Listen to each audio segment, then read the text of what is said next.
Hey everybody, just going to take a quick break from the show to get you styled up with Stitch Fix. Shopping's hard. It's hard. With Stitch Fix, you get a stylist, though, who understands your style, your size, your budget, and they do all the shopping for you. Wow. This is excellent. Shopping, I'm telling you, shopping and figure out your style, it's overwhelming. Let somebody help you when it comes to getting dressed. We don't know what we're doing, so we let Stitch Fix help us out. A Stitch Fix stylist there. They know what works on us. We get the prices that make us look really good, and it feels good. You get some confidence boost walking around knowing that you're looking decent here. Oh, yeah. Yeah, we just give the stylist our sizes, style, budget preferences. We order boxes when we want, how we want, no subscription or any of that required. And they send called Just For Me pieces as well. Mm-hmm. Like, maybe you'd like this, and it's awesome. Outfit recommendations, styling tips. You keep what you love, you send back the rest. It's super easy. Yep. You can do it, and we are doing it because it's excellent. Personal styling for everyone. Get started today at stitchfix.com/STM. That's stitchfix.com/STM. Now back to the show.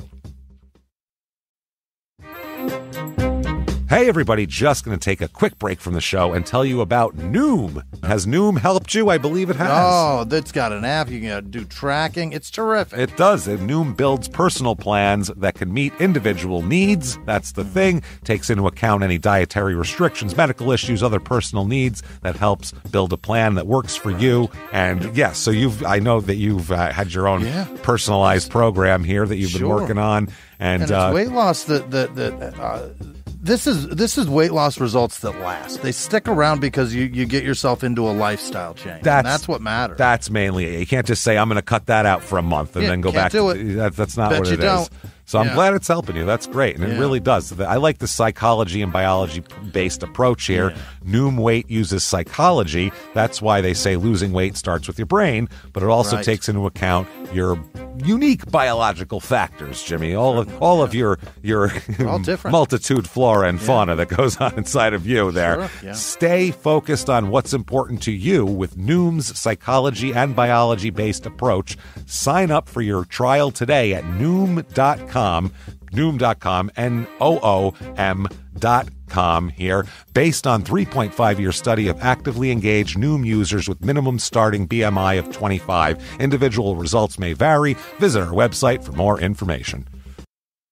Thumbtack presents the ins and outs for caring for your home. Out. Indecision, overthinking, second-guessing every choice you make. In. Plans and guides that make it easy to get home projects done. Out. Beige on beige on beige.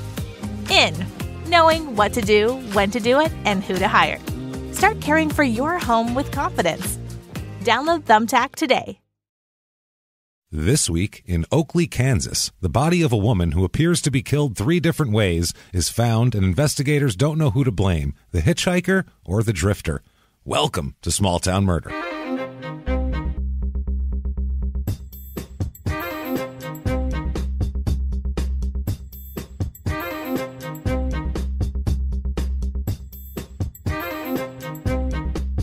Hello, everybody, and welcome back to Small Town Murder. Yay! Oh, yay indeed, Jimmy. Yay indeed. My name is James Pietragallo. I'm here with my co-host. I am Jimmy Whisman. He was swallowing while you were... He was like, oh, God, I got caught off guard there. I have a Sandpelly G. That was funny. Thank you, folks, so much for joining us today. We have, as usual, a really wild show with just a... We have once in a while these killers where we're like, what the hell was that? And this is one of those where you're just, wow. So whatever's going on in his head, I just want to know about it. Tremendous. I want to pull up a chair and be inside there and go, whoa, look at the show that's going on in here. Tell a killer you want to be inside him? all up inside him, Jimmy. All up inside him. That said, thank you, everyone, for your reviews this week. They mean a lot. They help a lot. They help drive you up the charts. That purple icon, Apple Podcast, those reviews help. So give us 5 stars if you can. Head over to shutupandgivememurder.com right now, and we mean right now, for your tickets to the virtual live show. It's happening. Coming up for Crime and Sports. And Small Town Murder listeners, don't tune out about this because... the most minimal amount of sports humanly possible in this episode. It's going to be Suge Knight. Fantastic. played college football and like a half a year of professional football. So that'll take up about, 4 minutes of the presentation, and the rest will be his string of really an amazing amount of crimes to look at a man and go, how was he not in prison for life 20 years ago? This is incredible. So it's going to be wild. We'll get into Biggie and Tupac and the whole deal. It's going to be crazy. Check that out. ShutUpAndGiveMeMurder.com. May the 6th is that show, and it's available for 72 hours after that, so you can watch it whenever you want. Week. Check that out. 1 week from today. Away.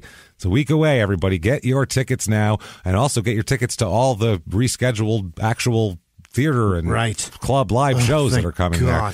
Check them all out. Get your tickets now. Everything's on there. ShutUpAndGiveMeMurder.com. Also, head over to Patreon. You want to be there. You want to be a Patreon contributor because you get the best bonus stuff going. Our bonus stuff it's pretty, you know what? We don't pat ourselves on the back very often, but it's pretty damn good. James, you're doing a great job. It's good stuff. We're killing it on Patreon. Patreon.com/crime and sports. This week, your 2 bonus episodes. First is on the whole college admissions scandal that ensnared Aunt Becky. They're from Full House.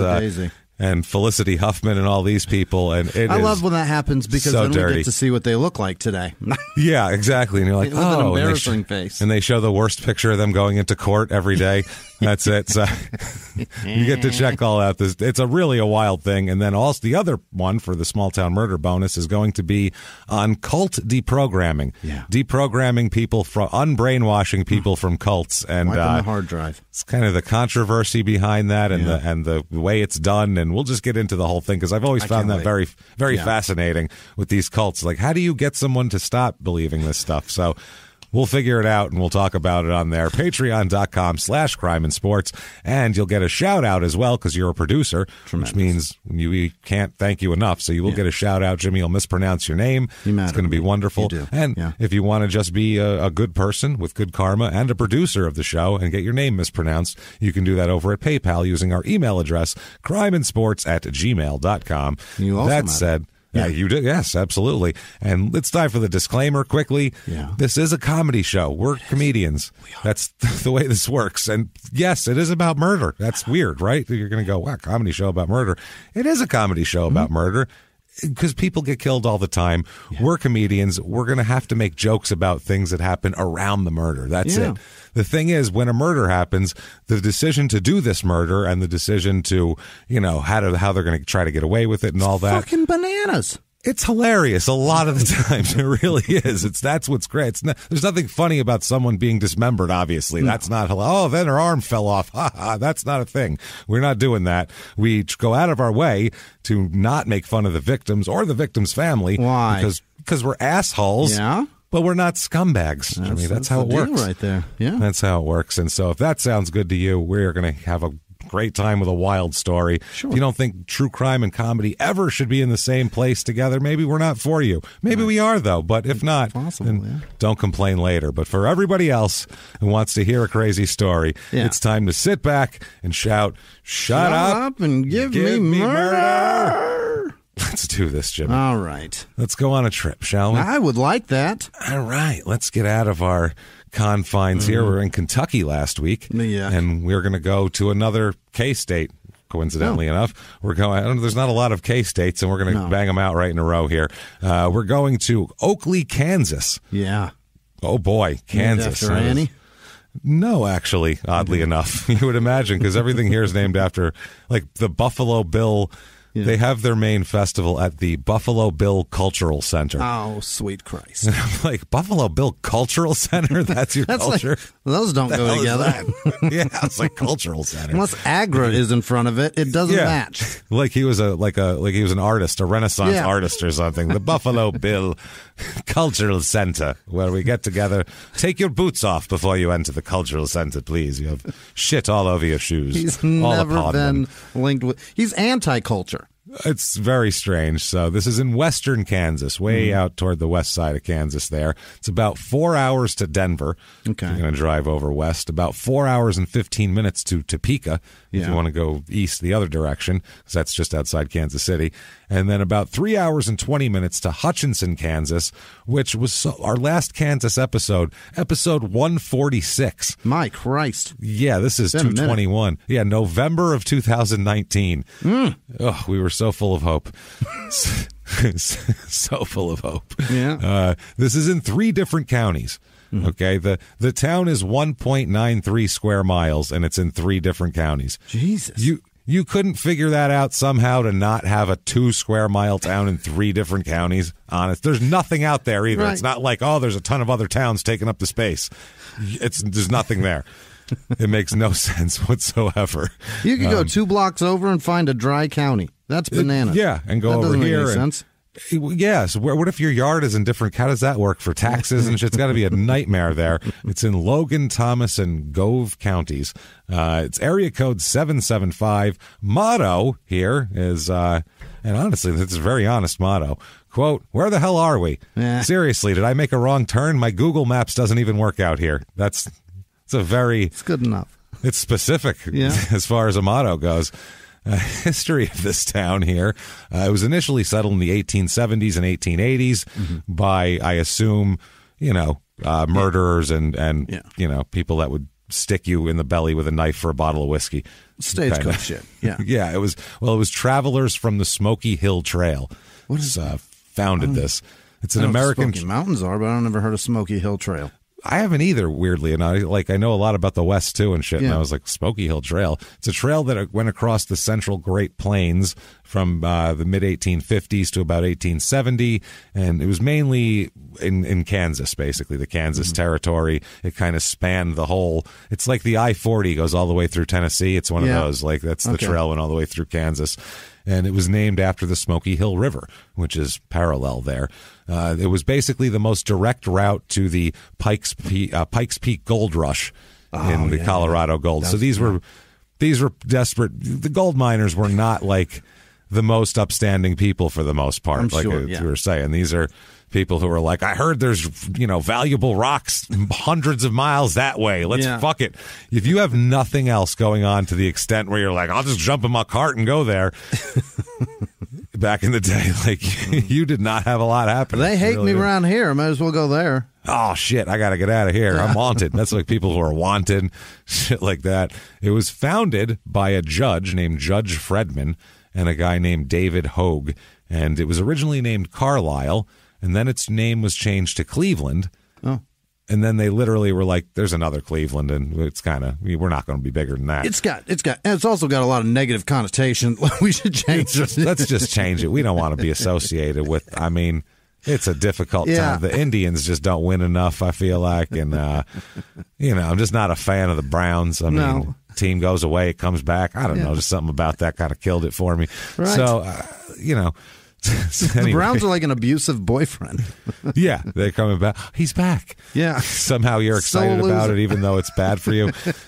But he's moving back in. Comes around again, and he hasn't done anything to not be a loser. Cleveland, they're going to flirt with another city, and eventually they're going to leave again. They are. They're going to leave. They're going to end up in they're going to end up in like Charleston, South Carolina, or some weird shit like that. Doing better than they did here. And you're going to be like, I'm way better than Charleston, South Carolina. I'm way hotter. This is fucked up. And you're going to keep checking their Instagram. It's going to be a mess. So just be prepared for that, Cleveland. Scarf. Yeah. No, it's... So they changed it to Oakley in 1885 after David Hogue's mother, whose name was Elizabeth Oakley Gardner Hogue. That's a lot of words. Yeah. They picked one of those 4 names and named the town after it. 25% of it, yeah. Yeah, they put it in a hat, and I guess it's Oakley. Fuck it. One of the first businesses established here was a bank, of course, obviously. Yeah. And then in 1890, they got a school district going, and things were cooking until 1904, when I'll give you a guess what happened, Jimmy. It all burned to the ground. Burned to the fucking ground. As everything in the entire United States burned from 1890 to 1910. everything burned to the ground. Let's build it all out of wood. Oh, shit, we use candles to... Oh, damn it, this ain't going to work. No, we're heating these places with fucking oil. With coal, never mind oil. Just a big raging coal fire in the basement. That's not good. So, yeah, they ended up, everything burned down, and they built new new brick and concrete buildings after that. They're like, well, we knew it could happen. And many of them are still there today, actually, a lot of these old buildings that they built in the brick ones? Awesome. Yeah, they're still there. They're known as the Oakley Plainsmen, the high school. And let me show you their logo, because it's on the water tower. Yeah. And it is absolutely, look at this guy. Holy. Looks like Macho Man with clothes on. It looks like Randy Macho Man Savage is going out looking for gold. That's what it looks like. Oh, I'm going to get some gold, brother. Yeah. Does his jacket have leather tassels on the fucking shoulders, too? Oh, it's got leather tassels, brother. Yeah, it does. Elizabeth, fluff my tassels, please. Let's do this. Plainsman? Is that what you said? Yeah, the Plainsman. Yeah. That's a Plainsman right there. He's got a rifle in his hand and everything. He's ready to go.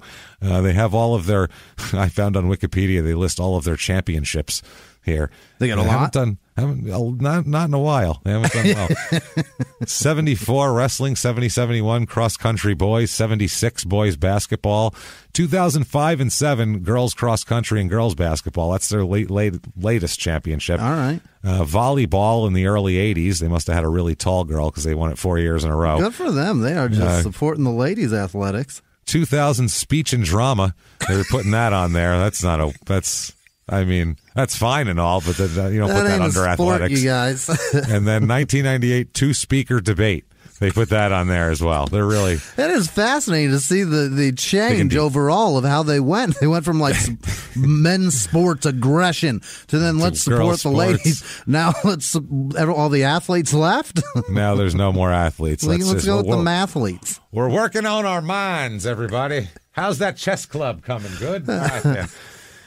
The Fick Fossil and History Museum is a museum that has large dinosaur fossils from Kansas, quote, many old tools, mineral specimens, and shell and mineral folk art. Yeah. Ooh, I can't wait to go there, boy. The museum is free. I was just going to say, this better not be any admission to get into this fucking place. You charge me to see tools. We're going to have a problem. To see shell and mineral folk art.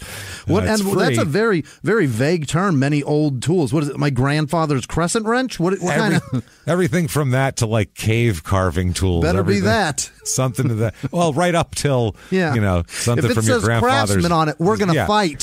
Something your grandfather could still return to Sears this very day if he could find an open one. It's a rusty, husky fucking crescent wrench. We're going to fight for sure. Yeah, this is bullshit, man. I'm going to beat you with that.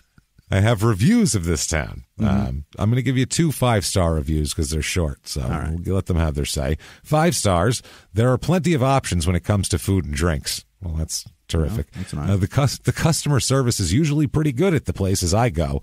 If you're craving something or want something, there's usually a place to get it. Great. That's good to know, really. I mean, there's food there, so that's a plus.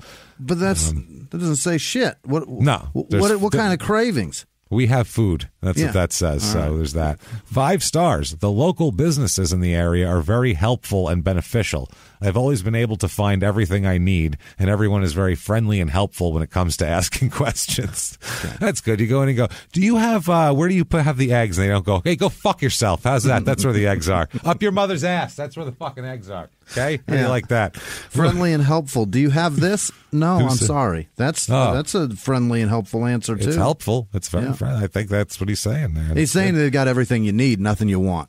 Nothing you want. 2 stars here. This is the worst one I could find. Quote, I've been trying to find a part-time job in this area for the semester and have found it very difficult. Applying for 6+ jobs and interviewing, not being contacted back has really impacted me. All right. Maybe so this this is an unhireable person, and they're blaming the town somehow on this. 2 stars. They won't take a chance on me. Well, yeah, like, I don't know. Go review those individual businesses then. Don't review the whole town. Maybe someone else will give you a job. Here's 3 stars. I enjoyed my time in high school. Terrific. I'm thrilled for you. I always felt like we didn't really have cliques and everyone got along. Great town. There you go. Does that matter to the fucking town? I don't know, but that's all they have to say about the whole town. That's it. High school was good. You know what? I'm going to put this on the internet. Wait a second. On my Facebook? No, I'm going to put it on niche.com under reviews of my town. My opinions of how I fared in high school. Yeah. Then there's 3 stars here. This area tends to be windy during all seasons. Okay. During the spring, there are little rain showers and nice temperatures. Summer is hot with wind and frequent thunderstorms. Fall, moderate temperatures with wind and occasional thunderstorms. Winter, cold with snow and sometimes blizzards. So, a meteorologist? Just the weather breakdown. So now we have the food. We know what there is to eat there. Yeah. People are friendly if you have a question. We have the whole weather breakdown, and it's pretty nice to go to high school there, apparently. So I think this is all sounds wonderful. I got news for you. When you start talking about the weather, the conversation's over. Yeah, that's all they have to say. Yeah.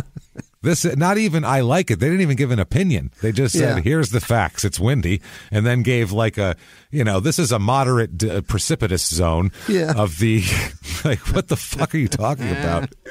I had a friend text me and tell me it's a pretty nice day in the town that I live, and he's here. And I was like, are we already here? Is it we've gotten to the point where a conversation's over 7 texts into this?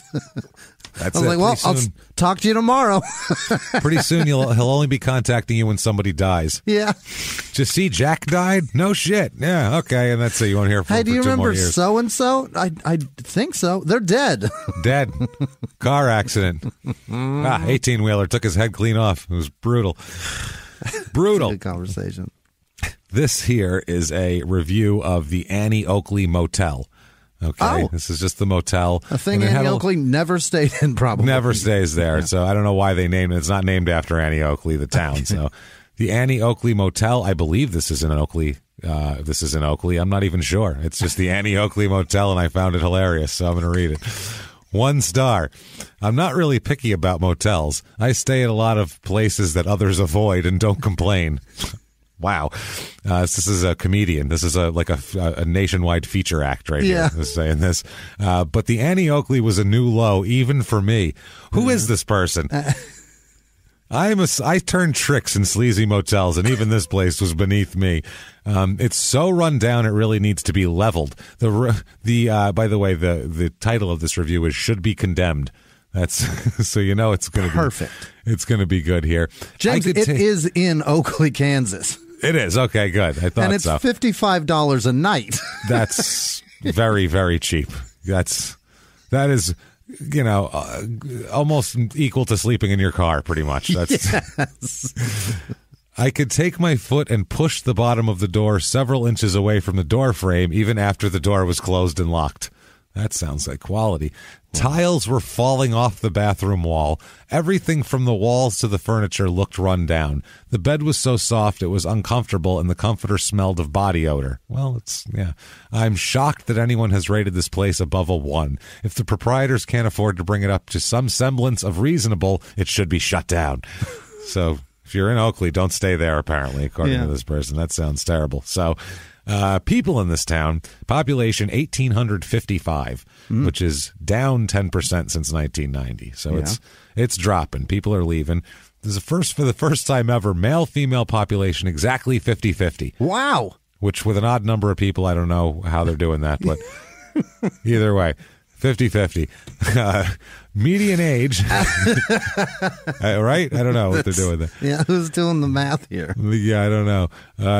Median age is about almost 42, which is about 4 years older than normal. Yeah. But that's because the 85 and over group, 85 years old and over, that demo normally is about 2%. In the rest of the country. Here it's 7.2%. Oh my. It's the highest we've ever seen. There's so many old people here. All the demos over 60 are like really high. It's wild. I know at one point this county or this area had the highest COVID death rate in the country because everybody here was old and it's like it's like it just running through a fucking retirement home. Exactly. It's like that's basically what it was. So they had an exorbitant number of old people. So those numbers might be less now. I'm not sure how many are left, but married population here is 63%, which is way higher than the normal. It's normally 50-50, so that's a lot. The widowed rate is also double. So that's, with old people, you're going to get They stick around till they die. That's what it is. Yeah, and then they stay here even after that. They're not even going to go move in with their kids somewhere. Yeah. I'm moving in with my son moved to Salt Lake City. I'm moving there. They don't even do that shit at all. So race of this town, 91.3% white. Yep, that sounds about right. Pretty goddamn white. 0.1% black. 0.1. At that point.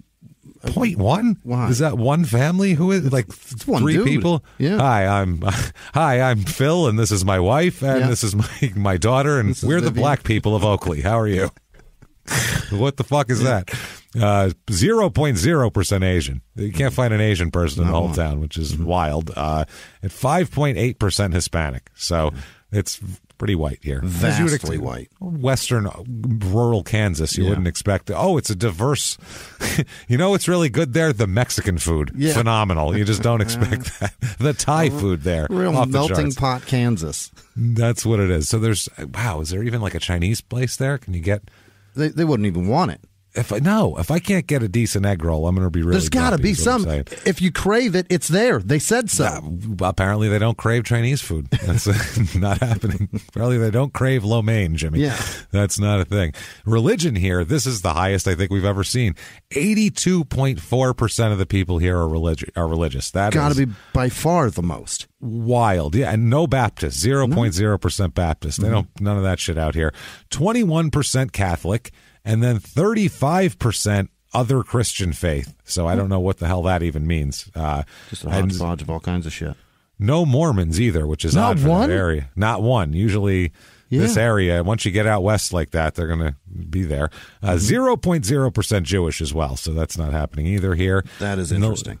The last election, 11% of the people here voted Democratic in Logan County, and 83.4% voted Republican, and 5.6% voted independent. Unemployment rate here is low. It's about 2.7%, but the household income is also a little bit under the average. Usually about 57,500 here. It's a little under 48,000. Oh boy. So it's a little bit low. A lot of retail trade jobs.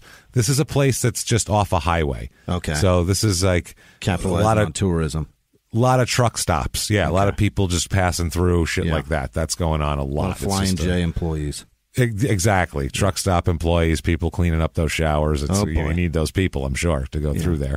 Oakley here, cost of living, 100 being regular average. Here it is 73.6. The housing is low, though. It's a 38. Median home cost, $89,100. Holy shit. Cheap. About 92% of the houses are worth less than $200,000. What? So it's all of them pretty much. And if we've convinced you, damn it, that there's something here for you, we don't know what it is, but something. Yeah. Your GPS stops working. We have for you the Oakley, Kansas Real Estate Report.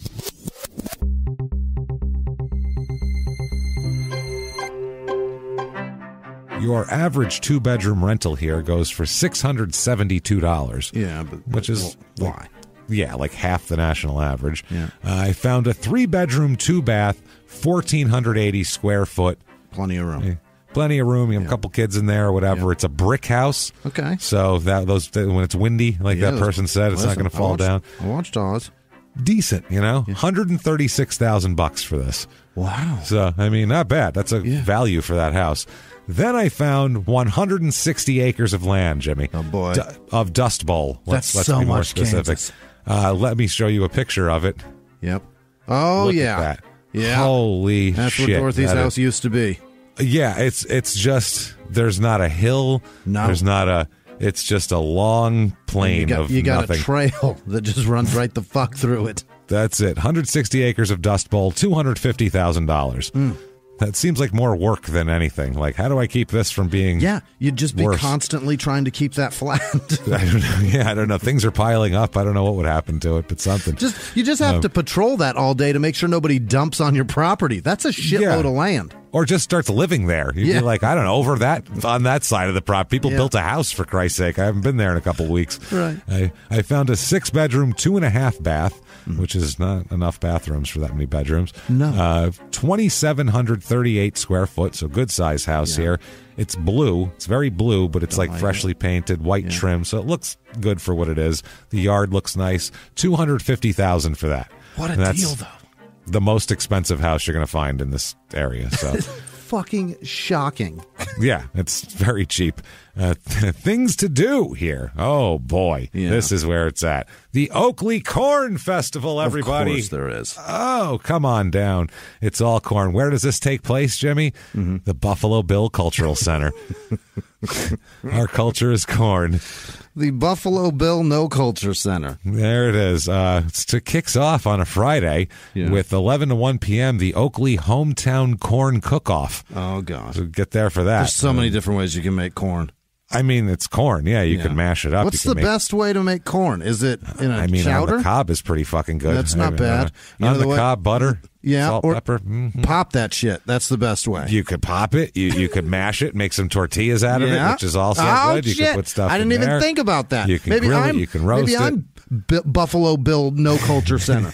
That's unbelievable. That is the best way to have it. Yeah, that's a good way, too. Then you could have anything you want in the corn. Yeah. You have corn and something. And then we have 3 to 5 p.m. Kansas State contest registration and reception at the Buffalo Bill Cultural Center. Husker training for novice Huskers available. By the way, they're talking about corn husking. Yeah, teach you how to pull it off. That's the pre-registration for the next day. The Kansas State corn husking contest registration is then. So, everybody get together, get your husking skills, practice in your living rooms at home, right? And then we're all going to show up and do this. That's just a way for somebody that grows corn to get that shit husked for free. Yeah. How many can you do? For free. Do you know what it costs to do this? Oh, my God. It's $35 to husk corn briskly with we others. We can get them to pay to do this job. To pay us for all that corn. That's why. That includes lunch and a banquet ticket as well. And it says, this is amazing, Jimmy. Let's say city folk like us, you know what I mean? We're not used to husking. Yeah. They got it all taken care of for us. Quote, never husked? No problem. Learn to husk and enter the novice group and have fun. So there's that. That's literally the worst part of making corn. It is a pain in the ass. Yeah, and people do it. They're not like thrilled doing it when they're doing it for a living. I knew a kid whose grandfather was a corn farmer, and every summer he lived in Iowa, and he'd have to go husk corn at his grandfather, and he fucking hated it. He was like, it's the worst thing ever, just all day ripping. It's horrible. That was what his job was. He hated it. From 4 to 6 p.m. is husking training and practice. Wow. Available in the field for novice huskers and contestants. This husker they use as a normal word there, which is amazing. Saturday, October 16th is coming up. The husking contest will take place in Oakley, half-mile west of the 4-H Dick Farmer Arena Complex. Dick Farmer. Come on, man. We try not to be immature and shit like that, but when you put Dick Farmer in there, you can't help but look at a man looking at his field happily, nodding along, going, I've grown some nice dicks today, and it's just dicks popping up. Coming up great this season. Oh, man, that's a 9-incher over there. That's a big old dick coming out of my ground. Corn's already phallic enough. Don't throw Dick Farmer in there. Dick Farmer Complex. Cornfield sponsored by Pioneer Feed Yard. All right.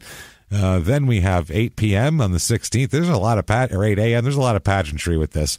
Kansas State contest registration. 8:30 to 9 a.m. National anthem and Kansas State corn husking contest begins. Oh boy! You got to sing before. We got make sure we honor America before we start pulling this shit apart. This is a big it's a big deal here. We can't fuck around. The corn art. Then they have a corn art contest for kids. Oh. Corn art. Yeah. Corn art contest rules. Decorating must be done at the contest. All decorating supplies are provided. So there's that. They also have the contest, horse wagon rides, corn ear throwing contest. Who can huck a ear of corn the farthest after people have lost it? What the fuck is going on? Somebody sat there and said, what can we do with this corn to make this? We can't just all husk all day. That's not, they're going to see through this. They're going to want to throw them eventually. They're going to get angry at the corn and want to just chuck them across the damn field. Then later on for kids, face painting and rope making. Do kids want to make rope? Is that something I've never had a desire as a kid? Yeah, I really wish I could make a rope. Well, that'd be terrific. At some point, somebody's going to want to hang themselves from all of this corn. So. That's true. That's really true. So finally Sunday, the National Corn Husking Contest happens. That's the big deal there. So crime rate in this town, what we're interested in, obviously. Yeah. Property crime is about half of the national average here. And then violent crime, murder, rape, robbery, and, of course, assault. The Mount Rushmore of crime is also about half here. So not a lot going on. I mean, safe. It's a small town, a lot of old people. Yeah. People over 85 tend to not commit a lot of crime. You know what I mean? Yeah, they've aged out of criming. That's true. They're kind of the lowest risk group of criminals, really. They're not even someone who's really wants to be a bad motherfucker. Yeah. It's not really possible after 85 that much. And eventually, you just stop being a badass a la Whitey Bulger. You know what I mean? Yeah. He quit. It's hard. It's hard. Retired in California, just done with it. Well, unless you're sneaking up on someone in their sleep, it's hard to murder them at all if you're that old, because people just go, get away, and push you, and then you'll fall down and break 8 things, without even helping it. And at 85, if you see somebody asleep, you're like, that looks like a good idea. And then you sit down and take a nap. That's not bad. Hey everybody, just going to take a quick break from the show to tell you about the safest sponsor ever, Simply Safe. Absolutely, these people will keep you safe. It's amazing. You know that every 26 seconds a burglary takes place in the United States, according to the FBI. That means that by the time this podcast is over, dozens and dozens of homes will have been targeted, ransacked. God knows what happens here. So protect your home before it's too late with Simply Safe proactive security system. Simply Safe helps stop threats before they even have a chance to break in. Named Best Home Security System by U.S. News & World Report 5 years in a row. And by us for about the last 8 years as well. If you trust us, believe me, you want Simply Safe. So visit simplysafe.com/small to claim 50% off a new system with professional monitoring plan and your first month free. That's simplysafe.com/small. There's no safe like Simply Safe. Now back to the show. This show, Small Town Murder, is brought to you by BetterHelp. Get yourself some therapy, everybody. Honestly, here. We often hear about, red flags that you should avoid. Hey, that's a lot of a thing. It's become a real phrase now, real cliche. But why don't you focus also, you look at like green flags in friends and partners. Look for good things as well. Right. And maybe you're not sure what that looks like, though. Therapy can help you figure that out. What are positive things? What are the green flags? And then you can practice them in your relationship. It's absolutely a fact. And so, honestly, we absolutely are huge advocates for this. It really, really helps. BetterHelp is fully online, making therapy affordable. It's convenient. They serve over 5 million people worldwide. You can access a diverse network of more than 30,000 credentialed therapists, wide ranges of specialties there. Here's the coolest part. You're not getting along with your therapist, you're just not feeling it, you can switch at any time, no extra charge. Wow. The thing is, they want you to get help. That's it. And you can do it with BetterHelp. Discover your relationship green flags with BetterHelp. Visit BetterHelp.com/smalltownmurder today to get 10% off your first month. That's BetterHelp, HELP.com/smalltownmurder. Now back to the show. Hey everybody, just going to take a quick break from the show and tell you all sorts of good stuff about Chime. That's what I'm talking about. There's so many extra fees you have to pay in life. Everything. You go to the airline, there's an extra ticket on that. There's extra fee on every fees and fees, hotels, fees, all this type of stuff. We're trying to make progress, and the next thing you know, here comes another fee coming at you, and it's more money than you expected, and your whole math is thrown off, and it's awful. Learn more at chime.com/smalltownmurder.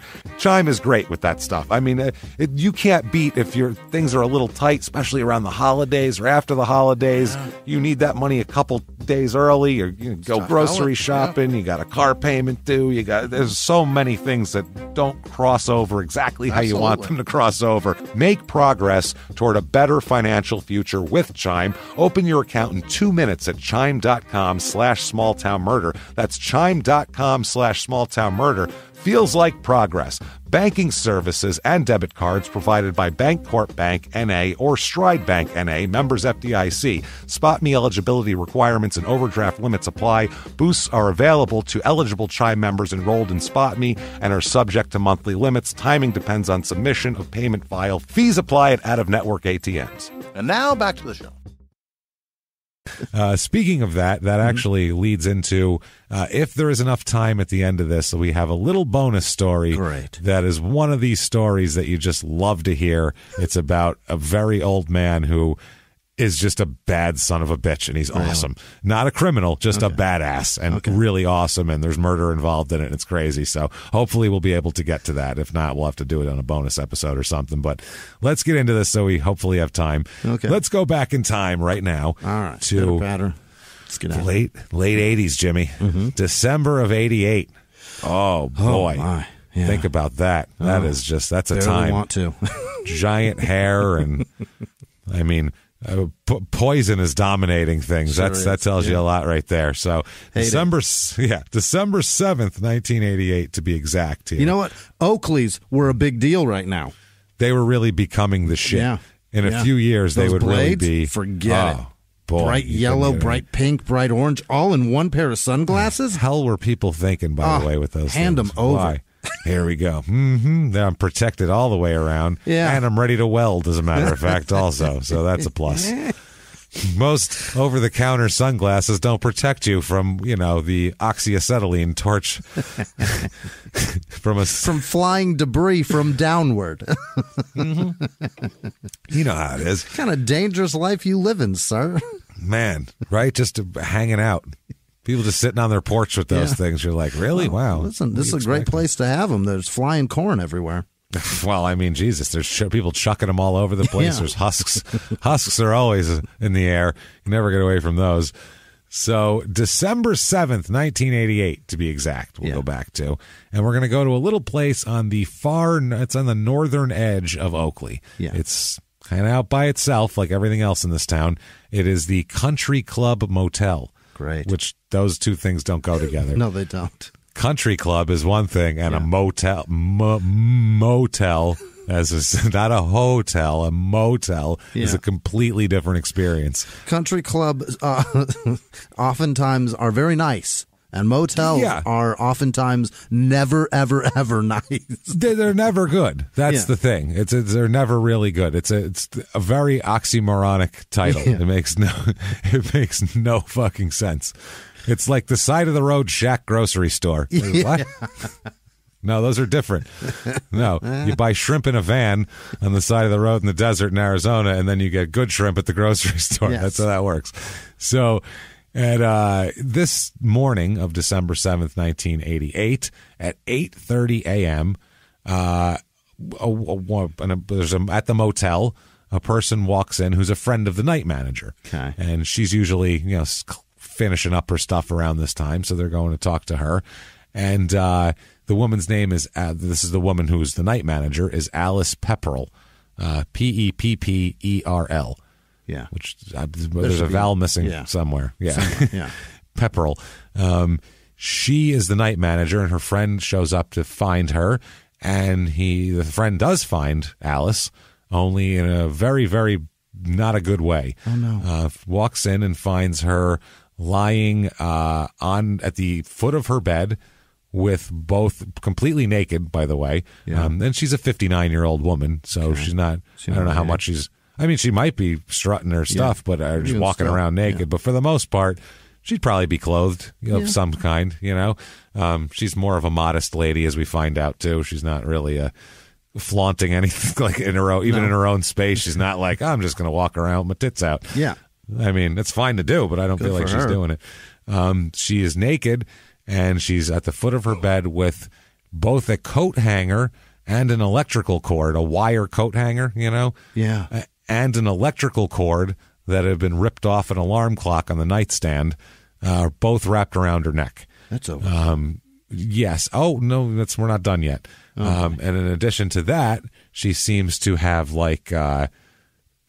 bruises and injuries of a little bit of fighting, that sort of thing. Some trauma. And then some trauma there. And then on top of that, She also has about an 8-inch knife protruding from her stomach. Oh, God damn it. At the same time. So this is somebody was not happy at all with this situation. Somebody went hard for, that's personal, right? Yeah. I mean, it's a lot. It's a lot happening there. And it's just different. Like, from what they find, the coroner ends up getting there at 11 a.m., and they estimate that the time of death was anywhere from 2 to 10 hours earlier. Oh, boy. Number one, in the 80s, it was harder to tell, but even now, once the body kind of goes into rigor, it's like, okay, well, it's in rigor, so we don't know how, if it was 10 hours, then it would come out again to go back in again, but they don't know exactly how long it's been there, basically. If there's some lividity, that would go after a couple hours to also, so they're like anywhere from 2 to 10, basically. But they think closer to the, maybe 4 or 5, somewhere in the middle there, probably. Okay. So they do say, the spokesman here for the police says that the motive for the crime, the only one they can muster from this, appeared to be, quote, sex and money. Because she was also sexually assaulted. God damn it. They find as well. And, they said this was a housekeeper found her, who was friends with her from the motel here. Gloria Cable found her in the morning. And she was in her motel room. She lived on site. This Alice. She lived on site. And in her motel room, this was at the end of a 6 to 8 foot hallway leading from the motel office. So she had almost like a storage unit deal where there was the motel office, and then that led to a little room that was hers, her little like motel apartment here. So they said that whoever did this apparently tried to strangle her with his bare hands at first, and then that wasn't working well enough. So that's when he apparently grabbed a wire coat hanger from the bathroom that was close by and tried to strangle her with that. And that was also inefficient as well. Right. So then he said, electric cord from the clock in the bedroom, that'll work much better. And strangled her, and then finally stabbed her 3 times very, very deep in the midsection. Too much. And left the knife sticking out of her stomach. So that's a lot, man. Yeah. That's a lot. From the looks of things, they speculate that this attack began in the short hallway between the office and the room, and then they think that she was dragged into her room, and they don't know what the hell happened. They said she had numerous marks and bruises all over her, and there are marks on her neck from multiple strangulation attempts, obviously. And also stab wounds, 2 stab wounds, 1 in each breast, and then one penetrating 7.5 inches through her abdomen. Okay. And that cut a major artery and would have killed her if she wasn't already dead from being strangled. Holy shit. Yeah, this is post-mortem. This happened. Also, they found the knife with an 8-inch blade, obviously, still in her. Yeah. The investigator here says, quote, "It doesn't appear that there was much of a struggle." He said that she could have been confronted in the hallway between the office and her room, which is behind the motel's business office there. It's all, there's like the business office, well, here's your key and all that shit. Right. And then in the back, there's like, this is where we do our accounting and our payroll and everything. And then she's got a room off of that. This is where we count the singles. This is where we count all those big singles from the Annie Oakley here. They get the Annie Oakley runoff over here. That's what it is. So says, quote, "It looks like the confrontation might have started about 8 feet from where she was found." So they don't think it was much there. They're saying that doesn't look like there was much of a struggle. He says, quote, "A curtain jerk down seems to be the only form of struggle." Yeah. Right. Then they say, the reporters ask him about, was she raped? And he says, quote, "She probably was dead. We don't know." Oh, no. So they're not sure if that was post-mortem or not. So Christ. We have, at the very least, a sick son of a bitch rapist murderer, and I don't know if it's better or worse, but on the other side of the spectrum, a rapist murderer necrophiliac. So that's some weird shit we're looking for here. If you do it in order, rapist, murderer. If you're more crazy, murderer, rapist. Yeah, that's even worse. I guess it's worse. I don't know. I don't know how to classify that. It's grosser. It's certainly worse. Is it grosser, I guess?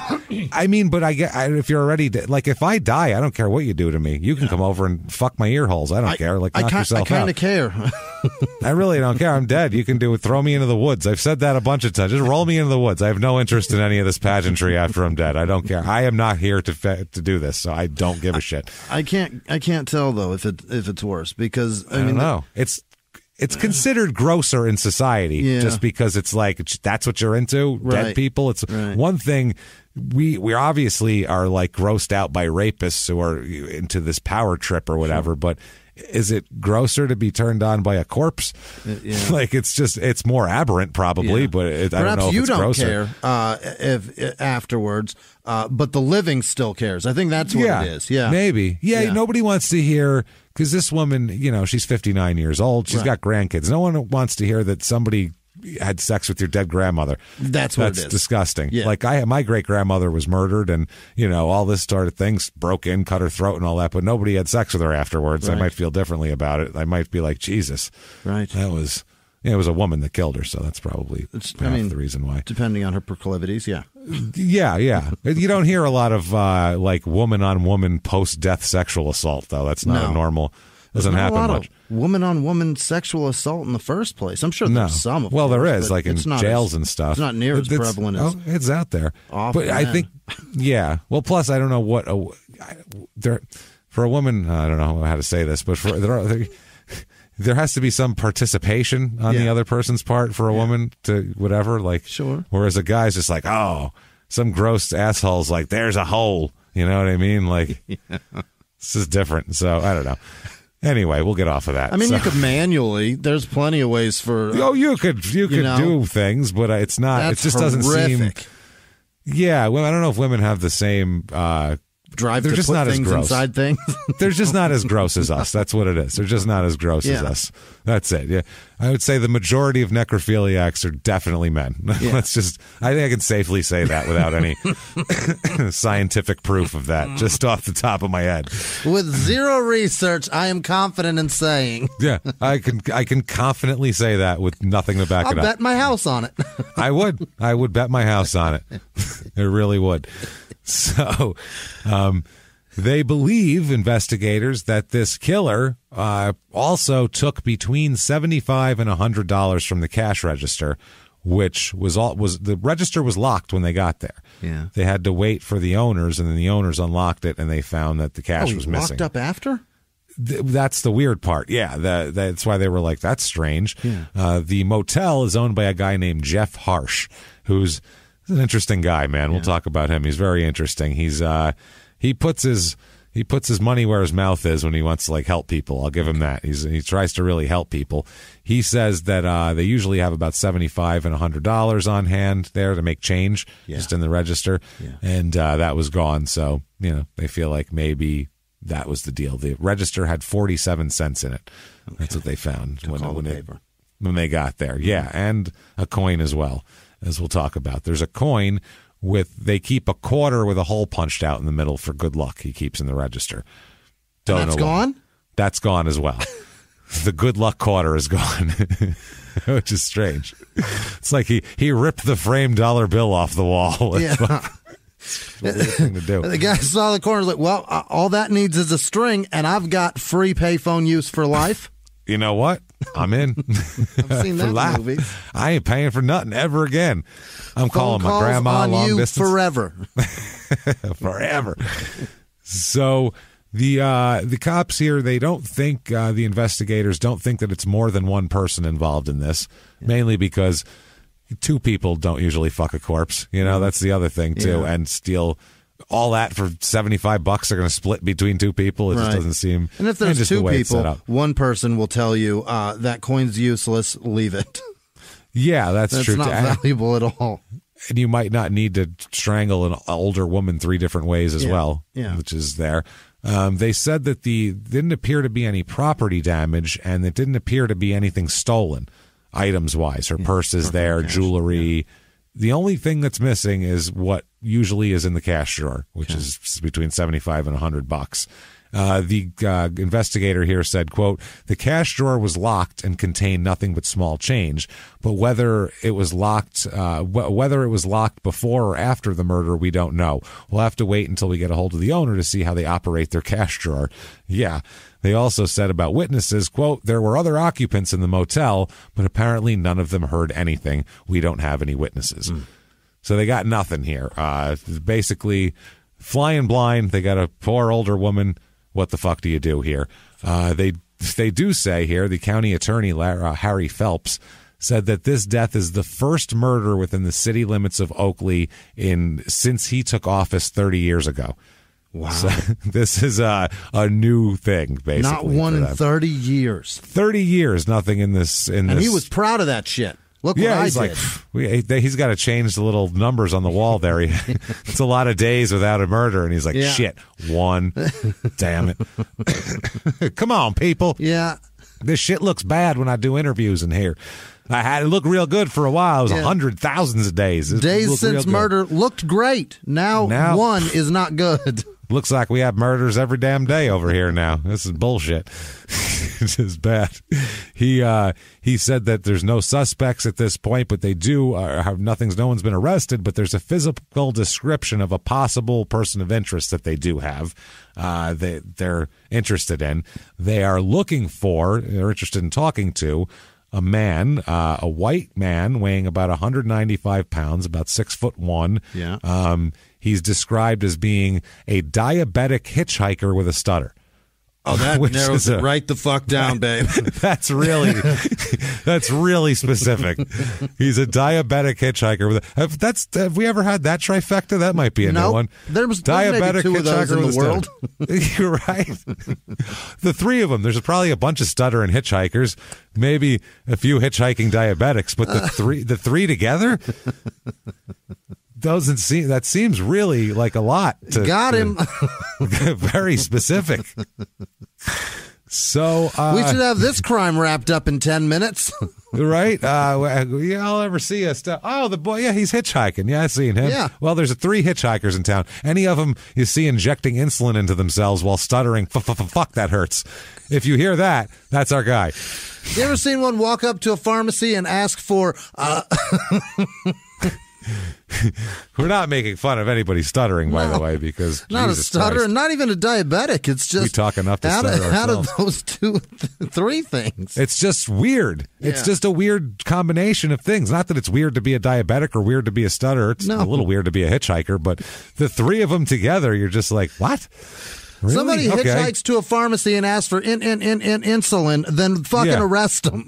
That's the guy. That's the man to lock him track down. Holy shit. One man they'd like to speak to, or we'll talk about for a second here, is a hitchhiker. Let's talk about him. It's a man named Dennis D. Perkins. We believe, from what I found, it's possibly David, but even everything is D. So Dennis D. Perkins, he's 31 years old. He's born April 20th, 1957. So, and he's also got a birthday with Hitler. So there's good. Yeah, he sure does. Yeah. Jesus. He is a hitchhiker from San Jose, California. Got a long way. He hitchhikes all around, and we'll find out, as I did when I looked it up and really did some deep dive newspaper archive shit. He's been hitchhiking for a long fucking time. Really? He's like a professional hitchhiker. He's 31 years old at this point, and I found an article from over 10 years earlier, from 1977. Wow. From Indiana here. And it says the title of the article is Hitchhiker Robbed, 2 are arrested. All right. It says 2 men were arrested on charges of armed robbery shortly after the robbery of a hitchhiker near the Riverside Cafe in Benton Township Wednesday night. Deputies said Dennis D. Perkins, 20, of San Jose, California, told them he was hitchhiking in the St. Joseph area when he was picked up by the 2 men. He told deputies the men drove him around a while, dropped him off at the Riverside Cafe, then returned and robbed him of $200 at gunpoint. Wow. So they dropped him off and he seemed like he got money. Let's go home and get the gun and then go back and rob him. Rich motherfucker. Dude, can you imagine that? That's that thought. If you're going to rob people, once you drop them off, you missed it. That's it. There's no more. You're not robbing them anymore. Right. And 2 guys, your haul is $100 a piece? $100 a piece, baby. Wow. And they're arrested for armed robbery now. So at gunpoint. So the deputy went to the Riverside Cafe to get Perkins and bring him back to the sheriff's department to interview him. And while he was there, Perkins saw the people who robbed him at the police station, and the cop who brought him in arrested him. Arrested not him, but the two guys who robbed him, charged him with armed robbery here. So there you go. Garland Cook Jr. and Donald Clyde Stamp, a couple of idiots. Like the guys, yeah. Yeah, they had a sawed-off shotgun and a large caliber revolver when they were arrested too. So they were serious. Yeah, they were. So that did not deter this man from hitchhiking. No, he's still going. Held up by the sawed-off shotgun and like a .357. Yeah. And he's like, I mean, that happens once in a while. And then he kept going for another over 10 years. This is wild. So in 1988, here 11 years later, he was hitchhiking through Kansas and found himself in Oakley, both stranded and broke. Okay. So just shit out of luck in Oakley. Didn't know what to do. Seems like he's probably been there before if he's been hitchhiking nonstop for the last 11 years. That's probably a thing that he's used to by now, I would say. Running out of money, I imagine, is a very common thing for him. But how do you run out of? How do you keep doing that? That's his profession. He's labeled "quote unquote" hitchhiker in the newspaper. Mm-hmm. That's what that guy does. You got to expect that you're going to have nothing eventually. Eventually, every day you're going to have. You're living day to day to day. Yeah, maybe I can get a job for $20 tomorrow, so I can buy some breakfast and get a ride to the next town. Like that's a rough way to live, man. I mean, people don't live like that anymore that much. Like that was maybe they do, but that used to be almost like an archetype, like a character, right? You know, he's this drifter, you know, that comes in and like there's drifters all around, and he comes in and, you know, he just drifts in and, he's a dark kind of guy, and all the young ladies are interested in the drifter, you know what I mean? Like that, like back in the day, but that sort of weird shit. There's never been a guy in the movies. Like the Here I Go Again song. Yeah. There's never been a guy that's portrayed as that in a movie or any other sort of media that has all of his teeth. They're all just, no. It's a mess. There used to be some handsome ones back in the day, but they'd be a murderer then. Yeah, that was the thing. If they were if they were a handsome hitchhiker, that just meant they were going to like murder whoever picked them up and terrorize their whole family and, you know, carve up their grandparents. You know, that's all that meant. What a wild choice to make in your life. I'm just going to go. I'm going to go see things. And just keep going. When you run out of money, you just thumb it to the next town. And and you stop and you're like, well, I don't know what's here, but I guess I live here today. You got to be really comfortable with your raw smell. Do you know what I mean? Oh yeah. There's no way you're keeping hygiene up. No, there's no way. You're going to know what you smell like in about 2 days. Yeah, you have to have a certain pH balance on your own. Because if you're one of these people that's very stinky very quick, this is going to be a rough life for you. No one's going to want to give you a ride. It's not good. And you're going to find out real fast what it is. Because they're going to. What's the score? Well, it's as far as I'm going. Just dropping you off. I'm going to need some soap. So Dennis doesn't know what to do with himself. He's stuck in Oakley, and he's just, shit, what do you do? So he gets very lucky, and he is picked up by Jeff Harsh. Do we remember who Jeff Harsh was? He is the owner of the Country Club Motel. I really want to know if that is the Annie Oakley now. I really want to know if that has turned into the Annie Oakley. It's got to, right? I'm dying to know if that's the same hotel because it would make a lot of sense. So anyway, well, we'll look it up after the show, so don't bother tweeting us about it. So there you go. So he owns this motel, and what he does is he extends a helping hand to people who are down on their luck all the time. Like anybody blows through town and has no money and just, you know, came in on a tumbleweed or something. He rode in on a twister. He done rode in on a twister, just landed in my front lawn. I don't know what to do with him. I'm gonna help him out. All right. So he says that it usually works out too. He's been rewarded, and it's rewarding to do this. He said that it's paid off. He said, quote, "These are people who can't handle life, but they're talented people. Some of them turn out rather well. We had one guy who now runs his own business." Which, I mean, a lot of people run their own business. That doesn't mean that it's on the up and up. Is he taking credit? Yeah, he's taking credit. He goes, some of them turn out rather well. I gave him a place to stay for a single night, and then he went on to be a billionaire. Clearly, I did that. I bought him some pie at the diner, and I think that was the catalyst to make him want to be successful. I don't know what it was. He said, grandkids. He said, I want pie every night. And then I said, well, you're going to have to work hard. Next thing you know, he runs Apple. He invented it. That was Steve Jobs. Now he likes turtlenecks and almonds. Steve Jobs was a drifter. And, I gave him a pie. I believe it was, I think it was Apple. I'm going to say the pie was Apple, I believe. But he was just fine after that.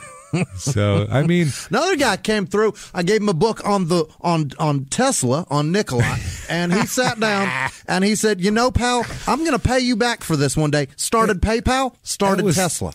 It was crazy because he had run out of gas when he came into town. He said, these goddamn cars, I need a car that don't take fuel. And we just got to talking, and the next thing you know, he was a really crazy, arrogant lunatic who was 2 seconds away from collecting his own urine into jars. He's so interesting. He's getting to be Howard Hughes level. He's that so guy. fascinating. Weird. You should see how fascinating his wife is. Yeah, that's fascinating. So, but I mean, he's right though. Some people can't handle life, but they do have talents that are, I guess unfounded. Or not found yet, I guess would say. Unfounded is a different thing. But he, at the same time, he's saying he seems to be taking a lot of credit for pulling this out of adults who've had a lot of time to see. What I like to do is just discover talent. A lot of people call me the college football coach of drifters. That's what it is. I'm also putting together a boy band. If you know anybody, any youngsters who can sing and dance, I'd be interested in them. So...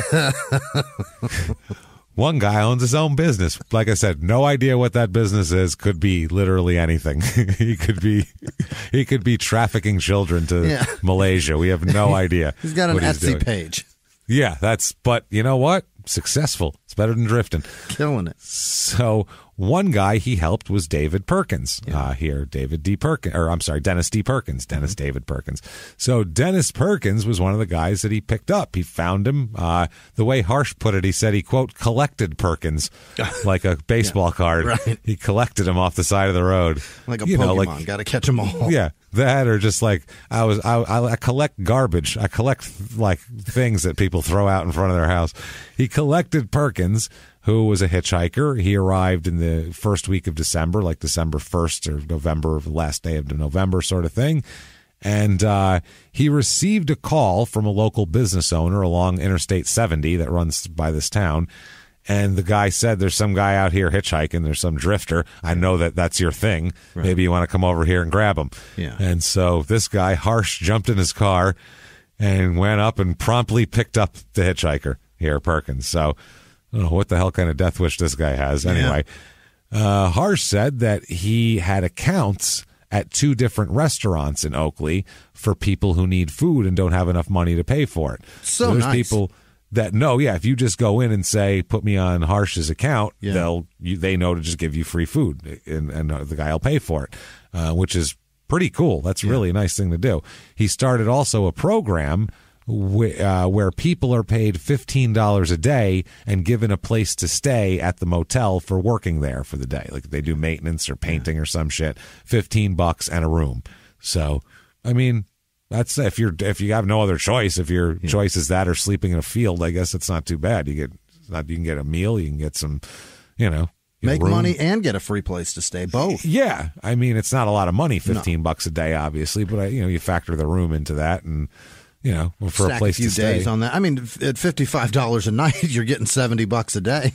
Yeah, that's what I mean. So it's not bad for if your other option is putting your thumb out and hoping to get a ride to minimum wage. An unknown location. Yeah. So $15 and you wash your ass. It's amazing. That's the other thing. You can clean the fuck up. The hygiene problem goes away. Yeah, this guy Harsh owns motels in Oakley, Colby, and Goodland. So he's a real entrepreneur. He says he's a real Hilton. He's the Kansas Hilton is what he is. That's exactly right. He said that so far about 30 people have accepted his offers to help. So he's tried to help about 30, wandering hitchhikers here. So that's been his goal. He said, though, when he met Dennis Perkins, he was actually hesitant to take him in at the time because he and his wife Shirley, this is Harsh and his wife Shirley, planned to leave for Barbados on vacation. Look at this guy. When you own 3 shitty motels, boy, you have Barbados money? You got Barbados money. You got West Indies money, baby. Yeah. You're going down there. He's going to have an umbrella and a fruity drink. And fucking now. It's on. Something in a coconut. Let's do it. You know it. Shirley's she's got a new bikini for the occasion. She's putting you it on. make me anything with corn in it, we're going to fight. Oh, man. No corn down here. Harsh was also scheduled to speak down there at a convention on the dangers of herbicides. So there's also that he's doing. He's like bug spray? Shit that goes on crops? I guess so. Yeah, he's an environmental guy also. Okay. So he's got a lot of interests, Seems I guess. Seems to be a great dude. Herbicides and hitchhikers. Mm-hmm. Those are his 2 things. So he said that he ended up giving David Perkins this job, and because Alice Pepperell, as we remember from before, she's the manager there. She has wanted some painting done around the motel, so she said, if you can get me one of these guys for your $15 in a room deal, I'd love to have him because I need some painting done. Yeah. So Harsh said, fine, we'll bring him in. He'll do that. He said that Perkins made him nervous for some reason. He said Dennis Perkins made a comment that made him nervous, but he couldn't remember exactly what it was. It was just something where he was like, I don't know if I like this guy or not. Yeah. But he said, fine. Out of the country. I'm going to go to Barbados and leave him with my 59-year-old motel manager all alone, and we'll see how that works out. I'll be in Barbados. Have a good one. That makes me uncomfortable. I'm going to go find Rihanna. Yeah. This will be much better down there. I'm going to hop on a fucking La Bamba plane and head down for some mixed drinks.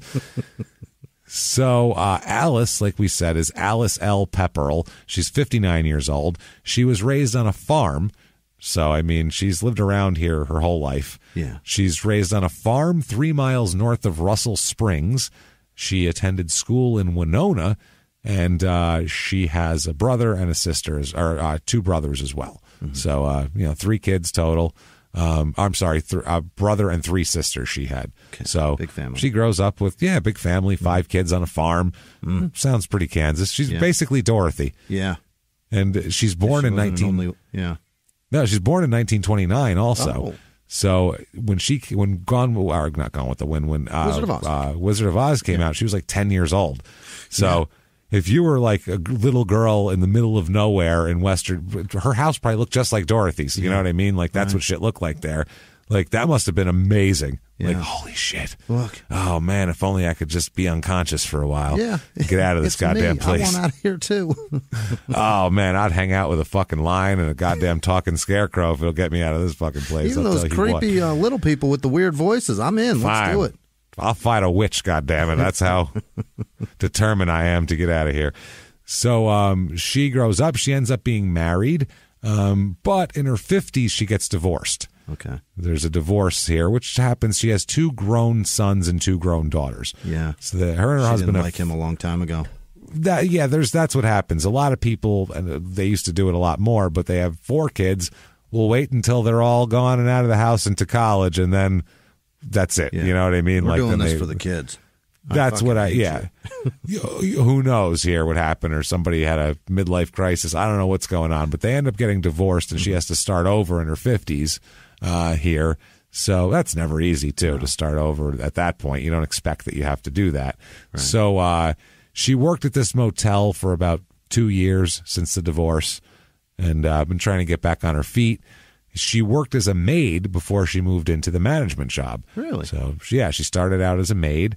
Harsh, the owner, he says, quote, she didn't have a whole lot of confidence, but she really blossomed. She was a simple little woman who never had been anywhere. The motel was her love. She loved the business, and she loved to meet people. Yeah. It isn't like I have employees. We're all partners working together. We're a family. Yeah. So she brought it. So this guy really likes to take credit for people. Yeah. Yeah, she really blossomed. I mean, for 50-something years, she was just a simple little woman, timid. Yeah. And then she came here. Once I got her in here cleaning people's shitty toilets, Then something about it just, she blossomed, man. Whole different person. No one's ever been able to reach her, but I don't know. I had her in here cleaning fucking toilets, and now she's fine. Once she got that turn down going, now it's all roses, which is amazing. Start her own cookbook. Watch her be Betty Crocker's rival. I mean, I feel like she finally has the confidence for a YouTube channel now. That's what it was. Her baking skills are amazing. I said, you got to put them cupcakes on YouTube and teach people how to do it. She's like, I don't think so. I'm not, I want people looking at me. And now she just puts on that makeup. She's ready to go. Puts on her ring light and fires it right on up, and she's ready to show off. Cooking with Pepperell. Yeah, cooking with Pepperell. So Alice here, she gives Dennis Perkins a room at the Country Club Motel and has him paint and fix up things in the hotel. There's a light fixture broken here, and he's just doing general maintenance and shit like that. But before Harsh left to go to the Barbados trip, he did warn Alice about Perkins. He said that he told Alice, quote, I don't know what it is, but there's something about that man. Just watch yourself. Just be careful. Keep an extra eye on him. That sort of thing, So I don't know why he would let him stay there with her. How about I'll get him a room somewhere else until I get back into town and feel more comfortable with this. He said something that made you uncomfortable. It's like seeing a big cat eat some meat, and then it starts to grow this long circular hair around its face, and you're like, I think that's a lion, but I can't tell. And then you're like, keep an eye on this. I'm going to lock this door up. I'm not sure what. Keep an eye on it. It makes me uncomfortable. I seen him transform from an 18-wheeler to a robot. He might turn back into an 18-wheeler, so keep an eye on him. I'm not sure. He said his name was Optimus. I don't know what's happening. I'm suspicious is what I'm telling you. That's all, just a little bit. I'm going to go be a rude boy for the weekend. There we go. All right, then. The call of the steel drums is drawing me in, boy. Let's get down there. It's time. There you go. They're playing Disturbia. I got to run.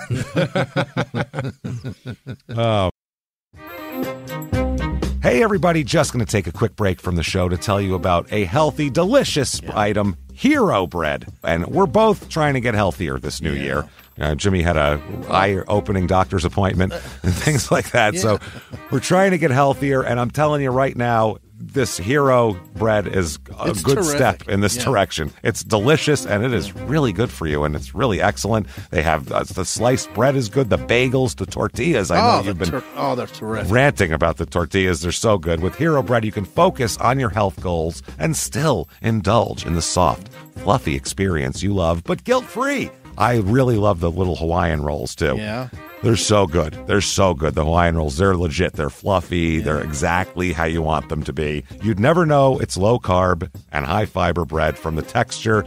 You get the soft, fluffy experience you know and love with your savory breakfast sandwich, late-night grilled cheese, Taco Tuesday. Do it. No compromises, just flavor, ultra-low net carbs, 0 grams of sugar, high in fiber. It's fantastic. Hero Bread is offering 10% off your order. Go to hero.co and use the code SmallTownMurder at checkout. That's SmallTownMurder at HERO.co. And now back to the show. Hey, everybody. Just going to take a quick break from the show to tell you a little bit about Sono Bello. The most known secret with celebrities and influencers and all these famous people is so many of them have had lipo. They've had lipo, whether it's a little touch-up here or a total makeover. Yeah. Nobody has a perfect body. That's the thing. No. They may look like it on TV, but there's things that help that. Absolutely. Lipo now has changed, and Sono Bello's been at the forefront with using LAL technology and getting those beautiful and natural outcomes for each person. Looking real natural. Our friends at Sono Bello are offering their best deal. You're now included in their winter savings event, but appointments are limited, so please get on this. Sono Bello doctors are masters in micro-laser fat removal, a brilliant technique that removes stubborn fat permanently wherever your problem areas are: tummy, love handles, thighs, thighs, arms. It's gone in one comfortable visit. Eating healthy and workouts are great. Keep doing that, but if you want to lose that stubborn fat in one visit, check out Sono Bello. Save big during their winter savings event. Schedule your free consultation now at sonobello.com/smalltownmurder. That's SONOBELLO.com/smalltownmurder. Now back to the show. Oh, man. So Perkins, he's working there for a week. Yeah. Everything's fine. She tells everybody, Harsh calls to check in, and from the Barbados, and she tells him that everything's fine here. He's working out really well. Yeah. He's painting, he's fixing shit. Everything's fine. Perkins even starts to make friends around town. He a couple of local places. There's a bar he hangs out at, and people know him there. Yeah, they're very good at that. Yeah, so he knows how to make friends. So he's going around making friends. He's kind of settling down a little bit here. So after a week, it seems like everything was fine. And then December 7th comes along. They find Alice, like we described, and we'll get into the forensics of it here. But we find Alice, like we described, murdered and dead. And then all of a sudden, they can't find David Perkins or Dennis Perkins anymore. Yeah, they're where the hell is Dennis? So when they do find her, they find, like we said, 47 cents in the register. Now, the autopsy finally here reveals that the death was due to asphyxiation caused by the coat hanger and possibly the electrical cord. Okay. Those were one of the two did that. Knife occurred after death. There were reddish markings at the opening of her vaginal area there, indicating penetration by some kind of object, but they can't be sure what because no semen was detected in the examination. So they also attempt to take fingerprints from the room, and they do. They don't find Dennis Perkins' fingerprints anywhere in there, even though he's gone and they're suspecting him. But they do find, like I said, the quarter with the hole in it missing. When they ask around to all of the local stores to see if anybody had brought in a quarter with a hole in it, they do find that on the morning of December 7th, Dennis Perkins gave a quarter with a hole in it to a clerk at a convenience store. Okay. So he did do that. And they asked, well, what was he? Did he look okay? What was his demeanor like? And they said, well, he seemed fine, except he had scratches on his cheek that were about a finger width apart. Yeah. So, the part where he looked like he got in a fight with a lady. Looked like, I don't know, a lady was fighting for her life maybe with him. But other than that, I can't think of anything. Nothing else was I can't think of anything really. It's just a woman scratching and clawing for the very right to breathe. But other than that, I don't think anything was out of order. Everything else seemed fine. Everything else was right on cue here. So, that's a clue, I would say. He had the quarter and had scratches on his face. They also found a blood stain on her housecoat nearby her body that was determined to be consistent with a blood type found in about 13.5% of the Caucasian population of the country. Yeah. So that's what they find out. The blood stain was not consistent with Alice's blood. Okay. So they're thinking that's probably your perpetrator's blood. Somebody else bled in here. Somebody else is bleeding. In western Kansas in 1988, the availability of DNA testing was not exactly that much. We could say zero. Zero, yeah. Major cities, it would take a long time, and it still wasn't. They could find markers, but it wasn't an exact thing like it is now, where they're like 1 in 13 billion. It wasn't that. Right. Then it was more like, well, we've narrowed it down to 1 in 60,000 or some shit like that. They would be able to do. So now Shirley, who is the owner, Harsh there, that's his wife. Yeah. She's back from Barbados now. Tan. She's all tanned Still up, saying, smells like coconut boat. Oh man, she's like, I can feel that coconut in my hand right now with the straw. Is that what it's called? Coconut boat? It's not, is it? Oil? Yeah. The boat, banana boat. It's called. Yeah, knocked it out. Coconut oil. Yeah, banana there you go. Yeah. So does it smell like banana? No, it smells like coconut. Oh, okay. On a banana boat. On a banana boat. So she clarifies that she put $100 in the register before they left that day, so it should have been that there. Now they end up they're looking for Dennis. Obviously, they want to talk to him. Clearly, now there's an employee of a pool hall in Scott City I believe it's called. Yes, Scott City, nearby. An employee of a pool hall who was home on her day off. Yeah. All right? This is in another town. A pool hall employee home on her day off listening to a police scanner at 12:20 p.m. As most people do usually. That's only my grandmother did that. Just sitting there on your day off. What are these guys up to? Oh, racist Nan used to sit all night and listen to the police scanner. What? I swear to God, she never slept. What? You know how I don't sleep much? Yeah, right. Both of my grandmothers never sleep. Yeah. They never slept. My Italian grandmother still doesn't sleep. Right. She's 93 and half dead. She still doesn't sleep. But racist Nan, I've never seen her sleep. She doesn't sleep. As a kid, if I woke up at 3 a.m. to get like a drink or pee or something, I would hear the scanner going, and you'd look out there, and she was in a chair in the dark, sitting next to the scanner, listening to shit. That leans I don't know why. James, she was paranoid. She was. Oh, she was absolutely she was terrified of somebody coming to get her. But it was more nosy. She was nosy. She needed to hear if something happened to somebody she knew and they got arrested or somebody got in a car accident so she could tell somebody else. She was so nosy. Don't police scanners rarely give a name, right? Isn't it just mostly? No, sometimes they do. No, they do when they're like checking for, really? They call in a thing. They're calling in a license. They call in the person's name and they're all that shit and they check them over. Yeah, she knows just all sitting that. there with like a whiskey going, old Debbie's arrested. My mother and me and my mother got in a car accident when I was like 8 years old, where the car flipped and rolled over a bunch of times. Right. It was a bad car accident. And my father got a call at work from my grandmother before the cops called him to tell him about it. Hey, because she heard it on the scanner and knew that it was my mother's car. Wow. Because I was late. She was dropping me off to get the bus to go to school, and she was late dropping me off, and that's the kind of car she had. So they're on the highway. They're on the road, flipped over. You better go check them out. At that point, though, that just encourages you to keep doing that, because you're like, well, it worked in one part of my life. I'm never going to not do this. She just did it. Yeah, she always did it. Yeah. That damn scanner always on. My grandmothers did weird shit. And the other one would make you pick the lawn to eat it. Fascinating. So, yeah. That, and then we'd be like, that was embarrassing. And then the other one would tell us to go pick the lawn to eat it. I'm making a salad. Go get the dandelions. Machicor. That's what she'd go. Machicor. And we'd have to go, get the chicor. Me and my cousin would be like, don't pick the lawn. People are going to see us doing this. It's so embarrassing.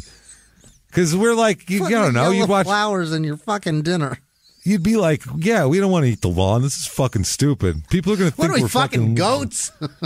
That's what we would say. We'd be like, Grandma, this is America. It isn't like in Italy in 1932. You don't have to pick the lawn. You can go to the store. And she's like, Mom, it's free in the lawn. You go get the chicor. We'd be like, fuck.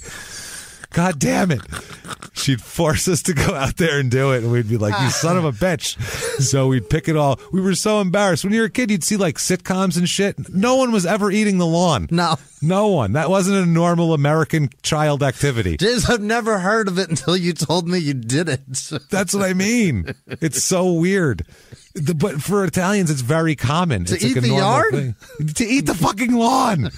And I can't help but see, whenever I see dandelions now, I go, machicor. And I feel like I should be picking it and eating it, because otherwise I'm like wasting something, because you ingrain this into my brain. It's not bad. It's like chicory you buy in the grocery store. It's like a bitter. It's like a bitter green. It's not sweet? Good. No, it's a bitter one. It's good with a balsamic, with a nice homemade dressing. Like blow the seeds off it, and it's milky white shit in the middle. No, you don't use the stalk. You just use the leaves around it, the big leaves. That's ugly. Yeah, you throw out the flower part and you use the leaves, and then you cut the the bottom part off, and then that's chicory. That's chicor.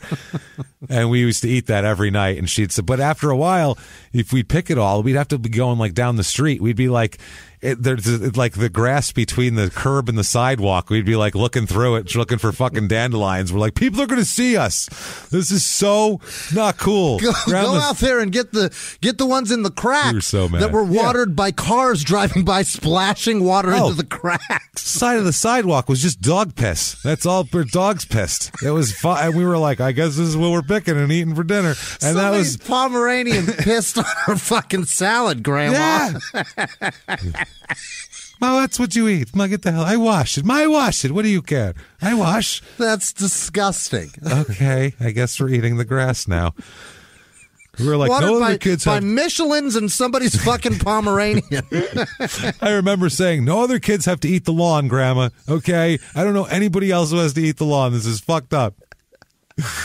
That's how I grew up. So there's that. My grandma made fucking rhubarb pie, and she would grow it, and that shit is disgusting. Oh yeah, what does rhubarb taste like? It's kind of sweet-ish, and mostly nothing. Ish, mostly nothing.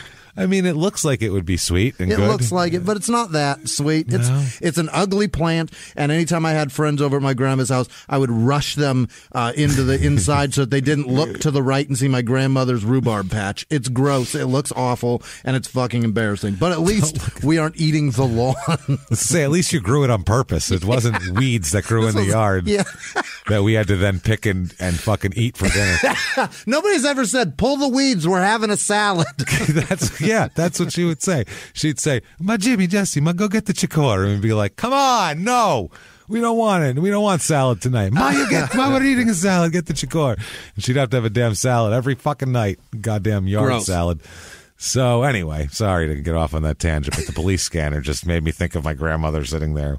So, at 12:20 p.m., this employee of the pool hall on her day off listening to the police scanner, and here's a description of the suspect that they broadcast to local law enforcement agencies of keep an eye out for a, like we said, 195-pound stuttering hitchhiking diabetic.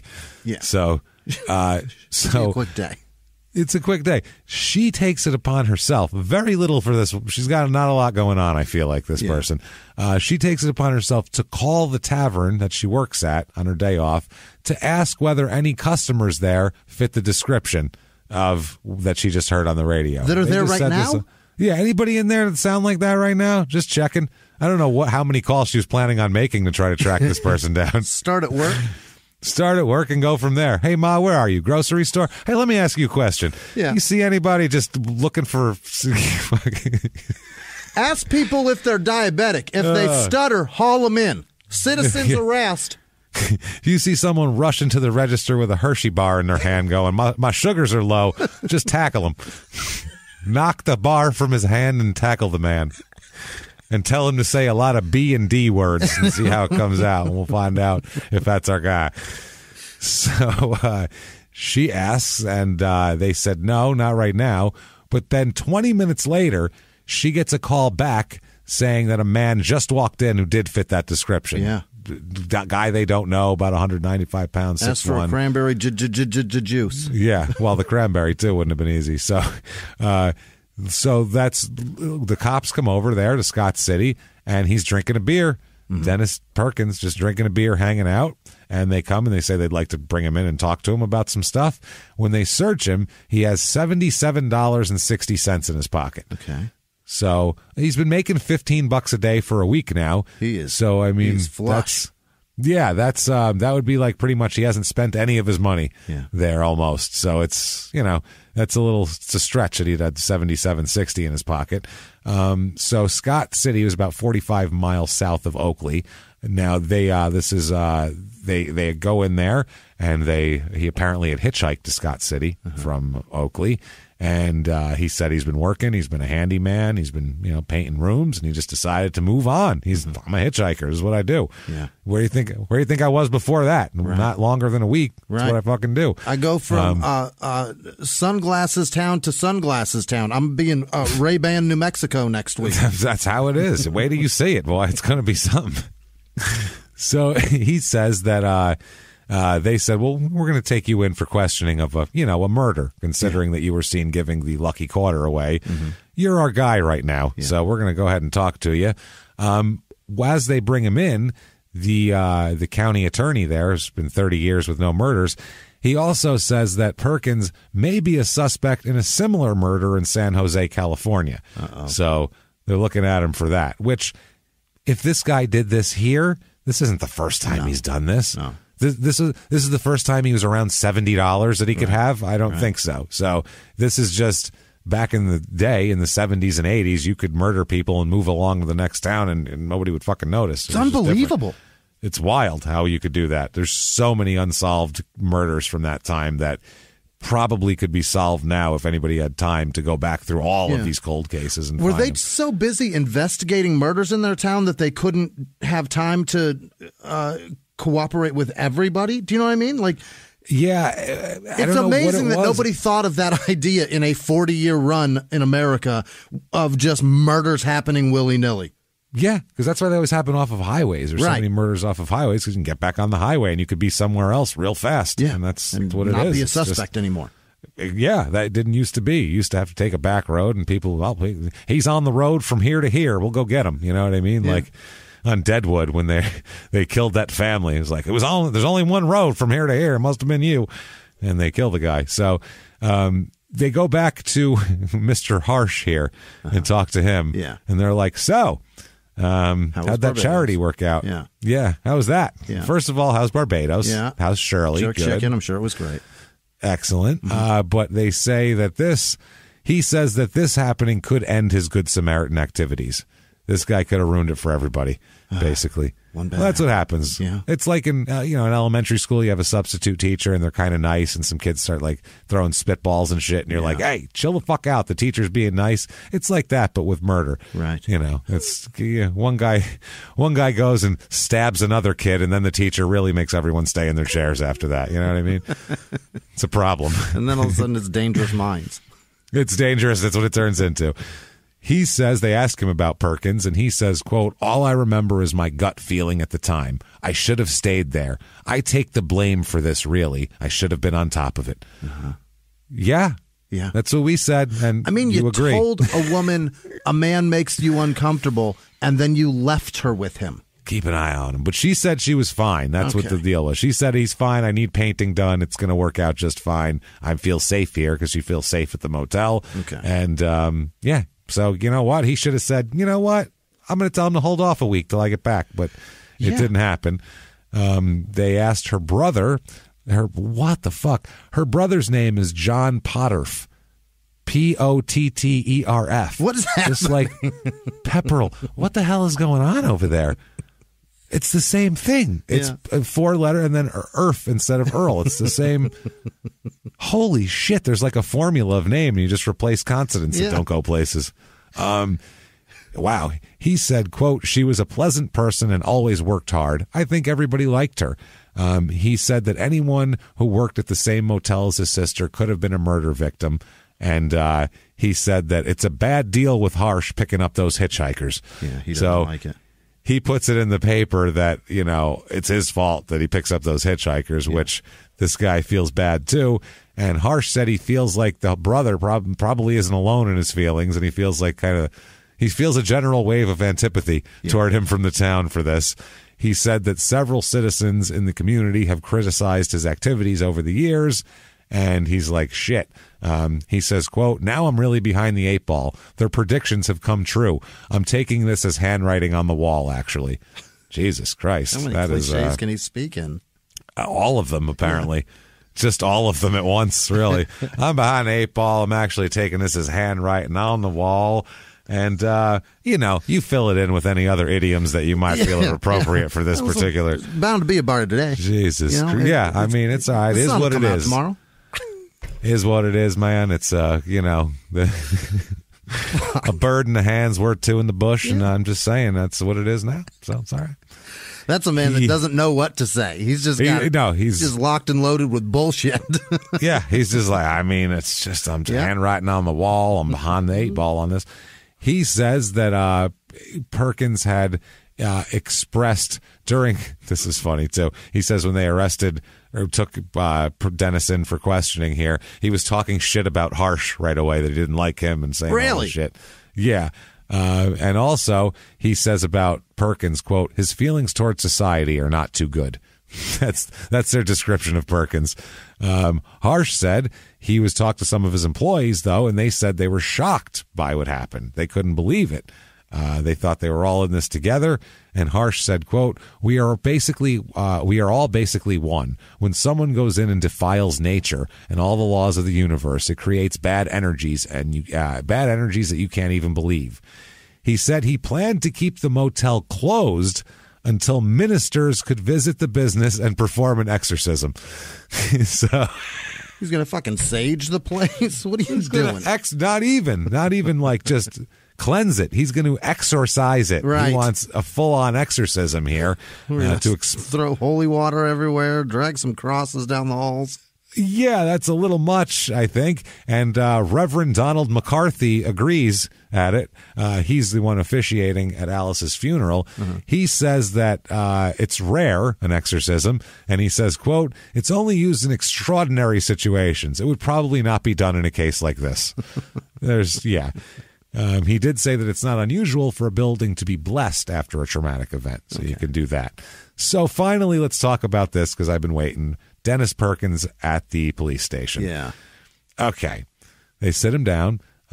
First of all, he's in the Scott City jail because they brought him in there from the bar. He's read his Miranda rights at the jail by Gary Ledbetter, the chief of police of Scott City. He's going, I'll handle this one. Yeah. I got this. I got it. He's a big shot. I'm a big shot. We're going to talk about it.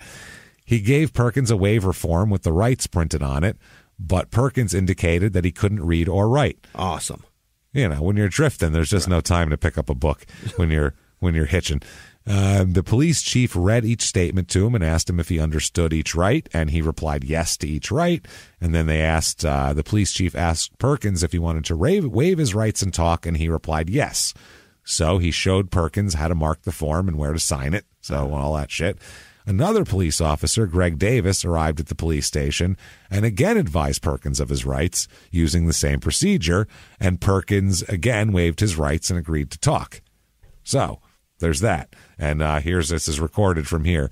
This Davis says, quote, "But you do realize," this is while they're trying to get him to talk after he waives his rights, okay?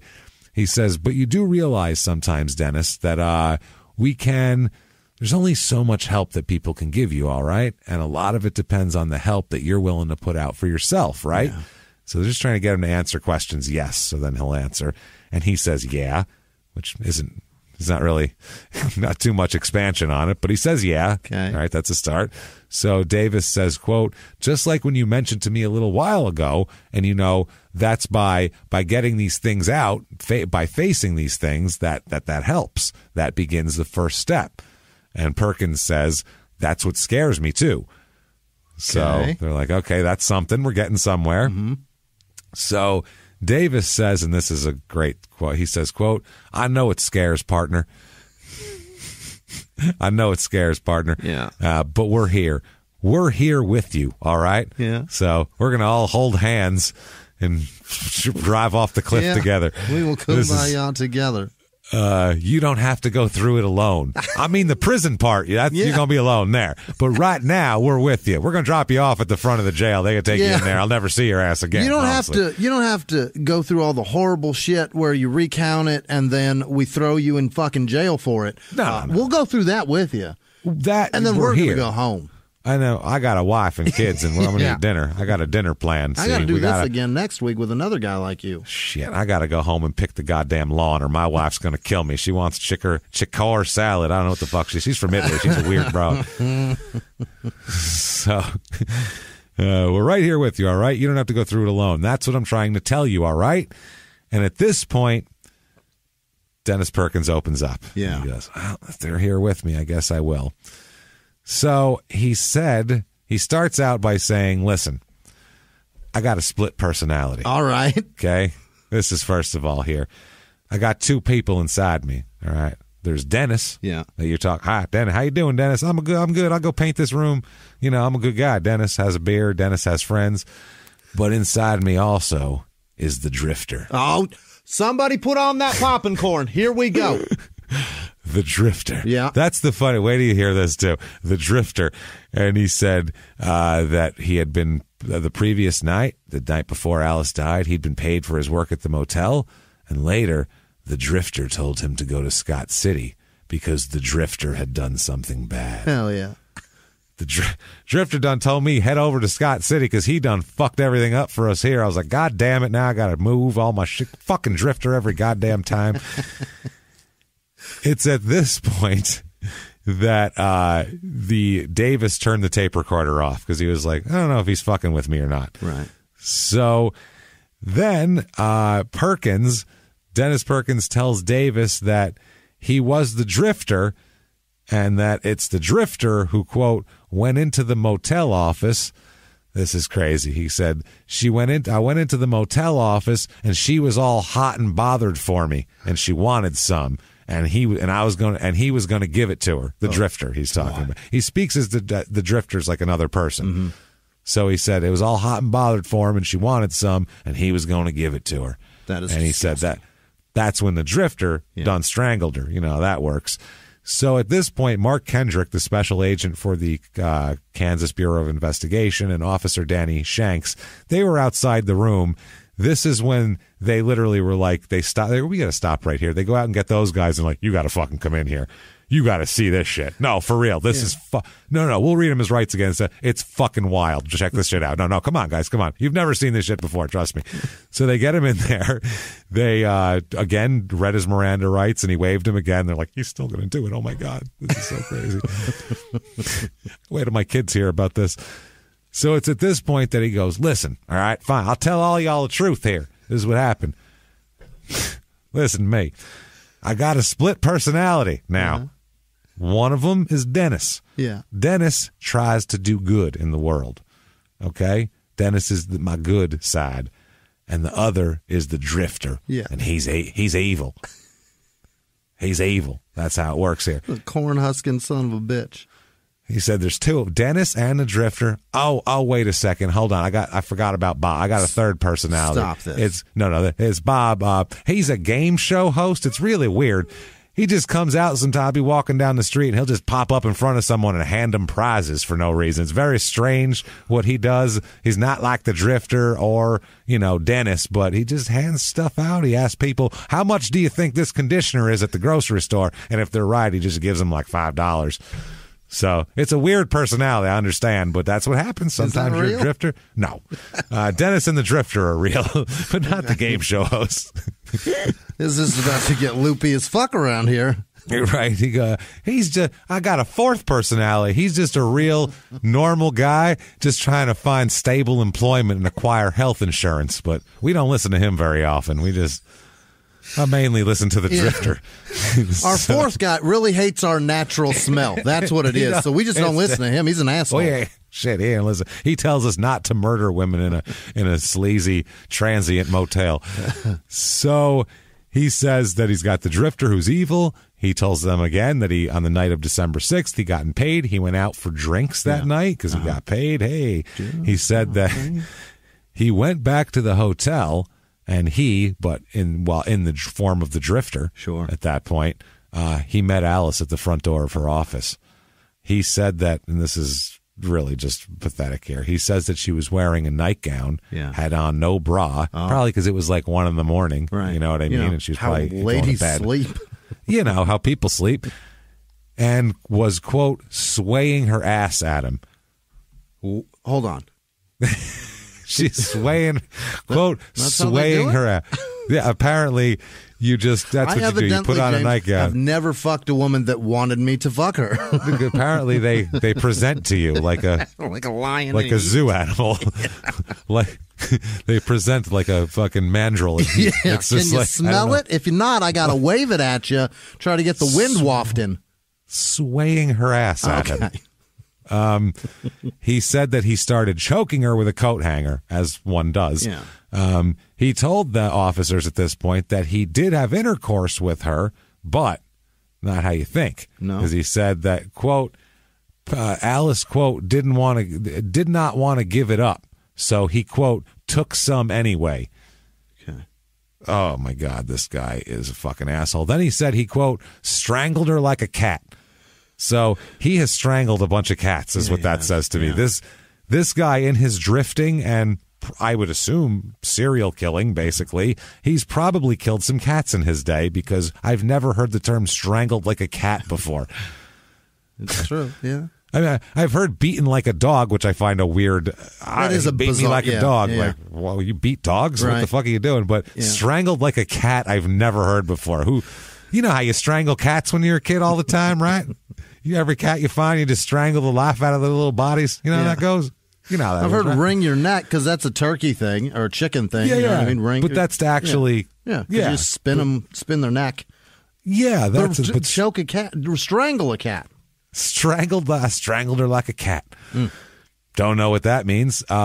He then told them that, it was after he strangled her that's when he had sex with her. He goes, I had intercourse with her after she was dead. It's because, it's just easier that way. Took some. He took some, as he put it. Yeesh. He told the officers then, and this part is so far, hi, I'm Dennis. Oh, by the way, I'm also the drifter. Right. This lady was swaying her ass at me, so I had to take some. He has the arrogance of Dennis on It's Always Sunny. Yeah, he really does. But you know what I always think of when I hear Dennis, and through the whole time doing this research, all I thought of was the Wild and Wonderful Whites when that kid's like, Dennis is this. Dennis is this. And he's giving the finger. Middle finger. And they're saying, what a shit. This could be like, this is a guy like Dennis would be. That kid's father who like blew through town. By the way, that kid is probably 20 now. What are the odds he's in jail? He's in his 20s. He's in prison now. He has to be. He didn't have a chance. He never had a chance. No, his dad is this, Dennis, and he's this, which is fucking crazy. And then his mom is snorting pills off the back of a toilet in a sleazy dive bar with shirtless men playing slot machines. Right. That's the type of place. With other people, not even alone. While the band is complimenting her sister's tits. Yeah, and she's dancing like a stripper to like fucking Johnny Cash music. Like, what the fuck are we doing? Sue Bob with the titties. You might want to go to prison if that's your kid. Wasn't she missing? Somebody posted that she was missing for like a couple weeks. Sue Bob was, yeah. The sexiest of the white family, quote unquote, as she put it. Wow, okay. So I hope they found her and her titties. And her sexy, sexy, sexy self. Now, he has told them, I'm Dennis, I'm the drifter. I've had sex with a corpse, and I, killed her because she was swaying her ass. He said a lot of crazy shit. Now he says, well, they were like, so are you attracted to dead people? Is that attractive to you? And he said that, well, here's the thing. I learned to have sex with dead bodies while working for undertakers in Pennsylvania. Get out of my life. No. So God knows how many if your relatives died somewhere in the state of Pennsylvania between the late 70s and the early 80s, the drifter may have fucked them. Put it that way. Unbelievable. Or the other undertakers who taught him the glory of having sex with corpses, apparently. I mean, at that point, he was already a drifter. He was a homeless guy because he was robbed in Indiana in the 70s. Yeah. He probably was drifting through, and some undertaker paid him low wages to help him do some weird shit late at night. Haul bodies and left him alone with corpses that he fucked. Or oh my God. He said he learned it from them. Him? He learned it from him. Oh, boy. This is how you really get it. Like, that is... No option is good. That is all bad. No matter what, however you end up fucking corpses, it's not good. There's a goat behind all those doors, Monty. Just a goat and a bunch of hay. Oh, boy. So he is accused at this point. They go, we're going to go ahead and charge this guy, I think, right? This is getting bad. They charged him with first-degree murder, rape, and aggravated robbery. Okay. So this is his charges. And they said the robbery charge was because he ransacked the cash register. Now, there's a delay in his trial. They delay it. It doesn't go on for a while because it's been postponed while he undergoes court-ordered psychiatric evaluation. Good call. Because he's got some shit here. Mm-hmm. They put him at the diagnostic center in Topeka, and he's a goddamn mess. So before the trial, the defense files a motion to suppress his confessions, arguing that they weren't voluntary. Okay. Which they found out that he was voluntary because he waived his rights like 3 different times. The judge says, quote, I think he effectively and of his own free will and without any coercion at all waived those rights before he gave those statements. He did sign the waivers. Seems to me he was warned about his Miranda rights at least 3 times about what his rights were, so your motion to suppress is denied. So there you go. Yeah. They also bring up some psychiatrists at this point. Now, this isn't for competency. This is just for suppression here. Yeah, just for a good time. We want to see what his Rorschach says. Well, just get some crazy shit out of his mouth. He thought that was a butterfly? He is crazy. So Dr. Robert Schulman, who we'll hear about a bunch here, testified about his mental capacity to confess. He said that he examined Perkins here for a total of 3 hours. He said that Dennis has a verbal IQ of 67. Hell yeah. which is very low, and he categorized it medically as mildly mentally retarded, although he did say that he didn't do a complete IQ test, and he finds that Perkins functions at a higher level. Okay. So basically, I did nothing, is what he just said. Right. I have no information for you. He testified at this hearing that Perkins was a primitive regressed person. Jesus Christ. Regressed. Wow.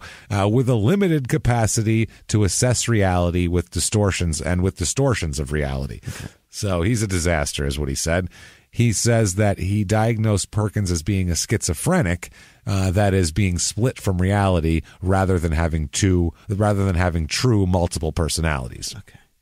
Like, he thinks the drifter's real, but it's not. He's convinced of it, though. Yeah, he's crazy because he thinks he has multiple personalities, not because he actually does, is what he's saying. His testimony doesn't establish that he did not know right from wrong or anything like that. He didn't testify that Perkins was hallucinating or suffering from a delusion at the time of his confessions, and he doesn't testify that Perkins did not realize the words he was speaking. In fact, he thinks that Perkins is competent to stand trial. So they talk about, was he coerced, though? Was his mental state in a way that was easy to coerce? And they said that the interview showed no promises, threats, or coercion, and that all the officers went to great lengths to inform Perkins of his rights. Because when someone's saying some crazy shit like that, you got to make sure it's going to count. You're like, we got to make sure this all counts, because this is fucking nuts. I mean, that's the game. That's what you're supposed to do. Yeah. They said, the judge says, if anything, they said the officer was overly friendly to him. Okay. And just, I mean, if a good interrogator knows how to approach someone. Yeah. And like they talk about it, if you read books about this, some people you get right in their face. That's how you get something out of them. Some people you act super friendly to them. Some people it's the authority figure. Some people it's a friend. So you never know. You have to immediately evaluate who this person is and what will get them to talk to you is an interesting skill to have. Sure. You know, it's really interesting. So he says that Perkins got upset or reluctant to talk, and he got upset at one point and started talking about his past, but that he didn't get any help when he needed it, is what he kept saying. So Perkins said, I needed help a long time ago, and they never helped me. He also testified that Perkins was not competent to consent to make statements due to his severe emotional problems. Mm-hmm. The doctor conclusion was that based on the premise that Perkins could not understand the significance of waiving his rights, and that Perkins just responded to the situation at hand. So there's that. Now, they said that the officers said that they were the opinion that he was behaving normally. He didn't have any crazy problems at the time. And Perkins also argues that the waiver of his Miranda rights was not knowing. He said he didn't know what he was doing when he did that. When he said, I understand, he didn't understand? He didn't understand at all. He was just trying to go along with stuff here. Now, a waiver of Miranda rights must be knowing, voluntary, and intelligent. At the suppression hearing, the doctor testified that he didn't understand what words mean. Literally, quote, Dr. Schulman testified that Perkins did not understand what words mean. That's awesome. In an official state court document that this doctor said that. He also testified that he functioned at a higher level than his 67 IQ. He doesn't understand what words mean. That's the greatest thing I've ever heard. You ever say that in an interrogation, you're pretty well fucked. Yeah, that's probably pretty well over. He doesn't understand what words mean. He also said that Perkins, he doesn't understand what words mean, and that he didn't understand the implications of the waiver of his rights. He said that while Perkins could understand that he had the right to a lawyer, he might not understand that he needed one at that point. So he says that he also testified that Perkins would also understand the words, quote, you don't have to tell us anything. Mm-hmm. But they said that wasn't said. He also said that as to the understanding of the implications, they said that a recent survey of college students showed they did not even understand the implications of waiving their Miranda rights. Most people don't understand what they're doing when they do that. You know what I mean? They just think, oh, yeah, it means I'll talk for a minute. Is that true? Most people don't know what that means? No, they did a survey of college students. Most people don't quite get exactly what it means. But that was in the 80s that was a thing, right? Yeah. This is pre-Law and Order. Yeah. This is pre. That was pre. Everybody goes to college too. Well, anyway, it was everybody. It's on TV every day. Yeah, but my point is just that guys like me and you who grew up in neighborhoods where people say, "Don't you fucking talk to the cops when they read you those rights? Don't say a fucking thing." Yeah. You know what I mean? Yeah. Kids that went to college, they have zero care about talking to cops. They've had less interaction where it might hurt them to talk to cops. Right. Where guys like me and you, when you grow up in a neighborhood that's very specific to people being hassled by the police, you don't fucking talk. No, well, Jesus Christ, my grandmother, if you were being murdered, you wouldn't, call the police. Now you handle it yourself. You take care. Your relatives get together and they go take care of the problem. That's all. But I knew very young. On the way back, pick the grass so we can have a salad. What my Miranda right warning is.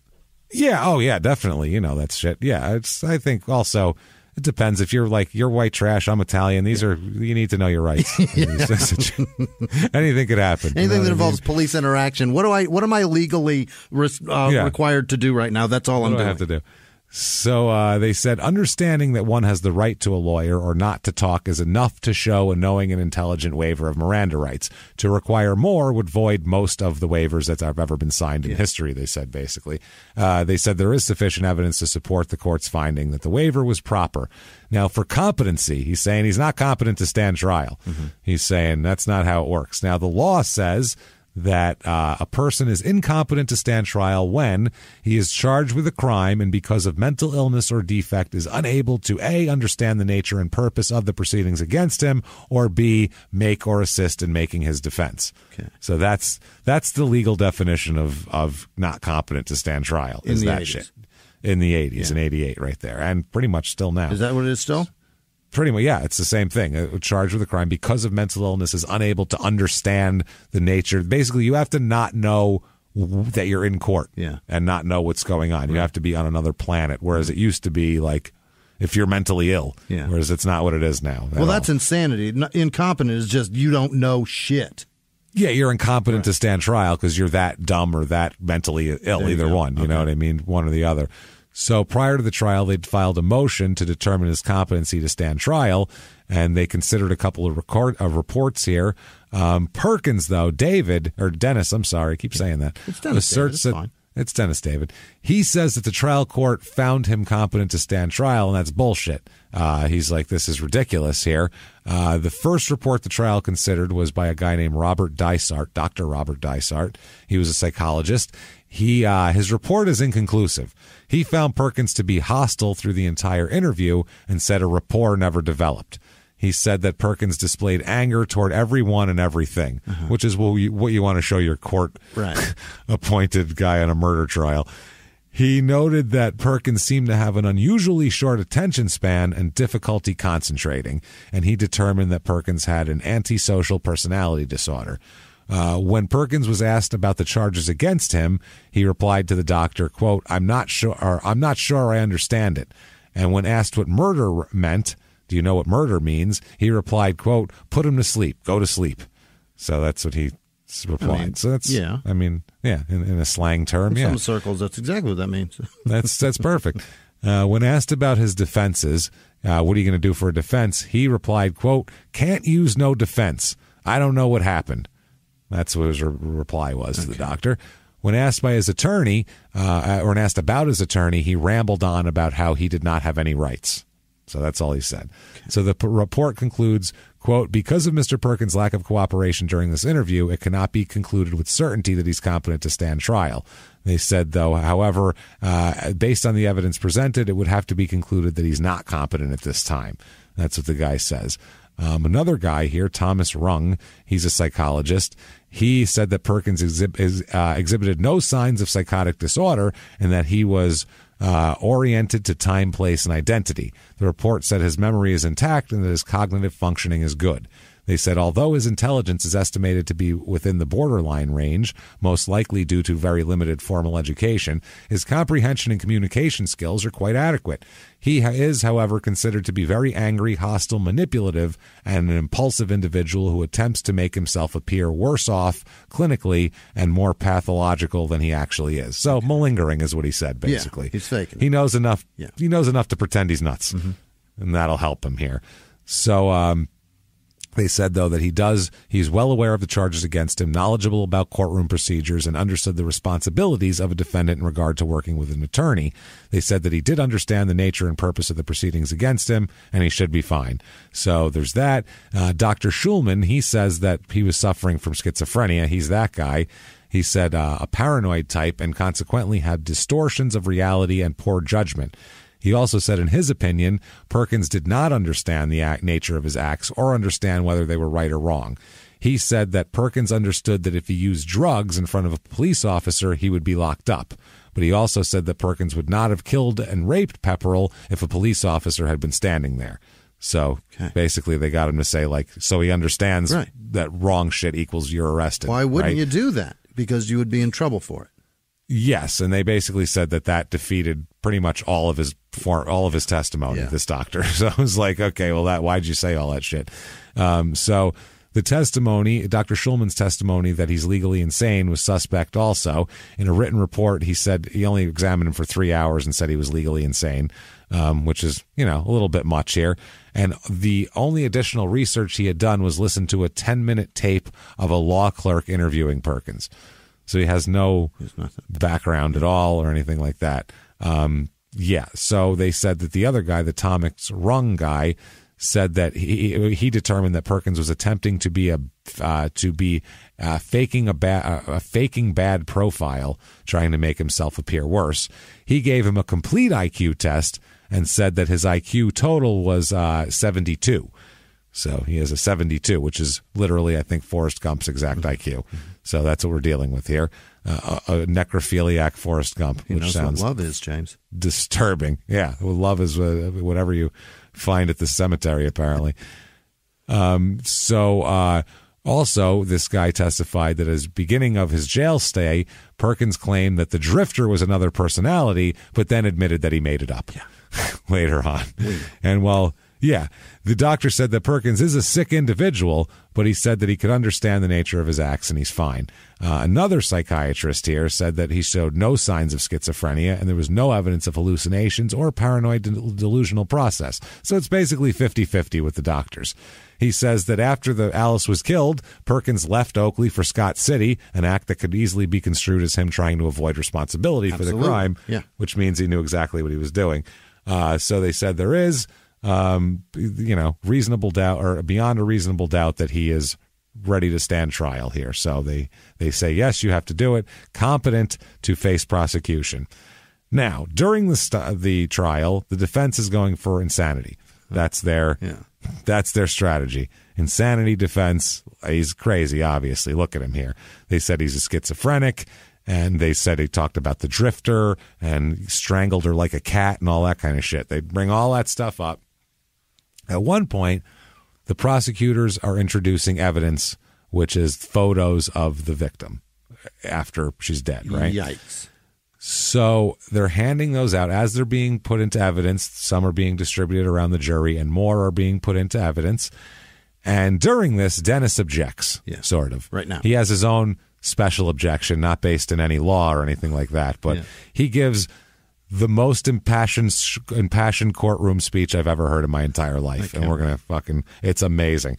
Here's the transcript. The court here says, quote, states exhibits 4, 5, and 6 will be admitted at this time. You may publish those to the jury. This was after 1, 2, and 3. Yeah. So at this point, he pops out of his chair, Dennis Perkins, and says, and I'm going to go through this fast like he did, and then we'll go through and break it down. Great.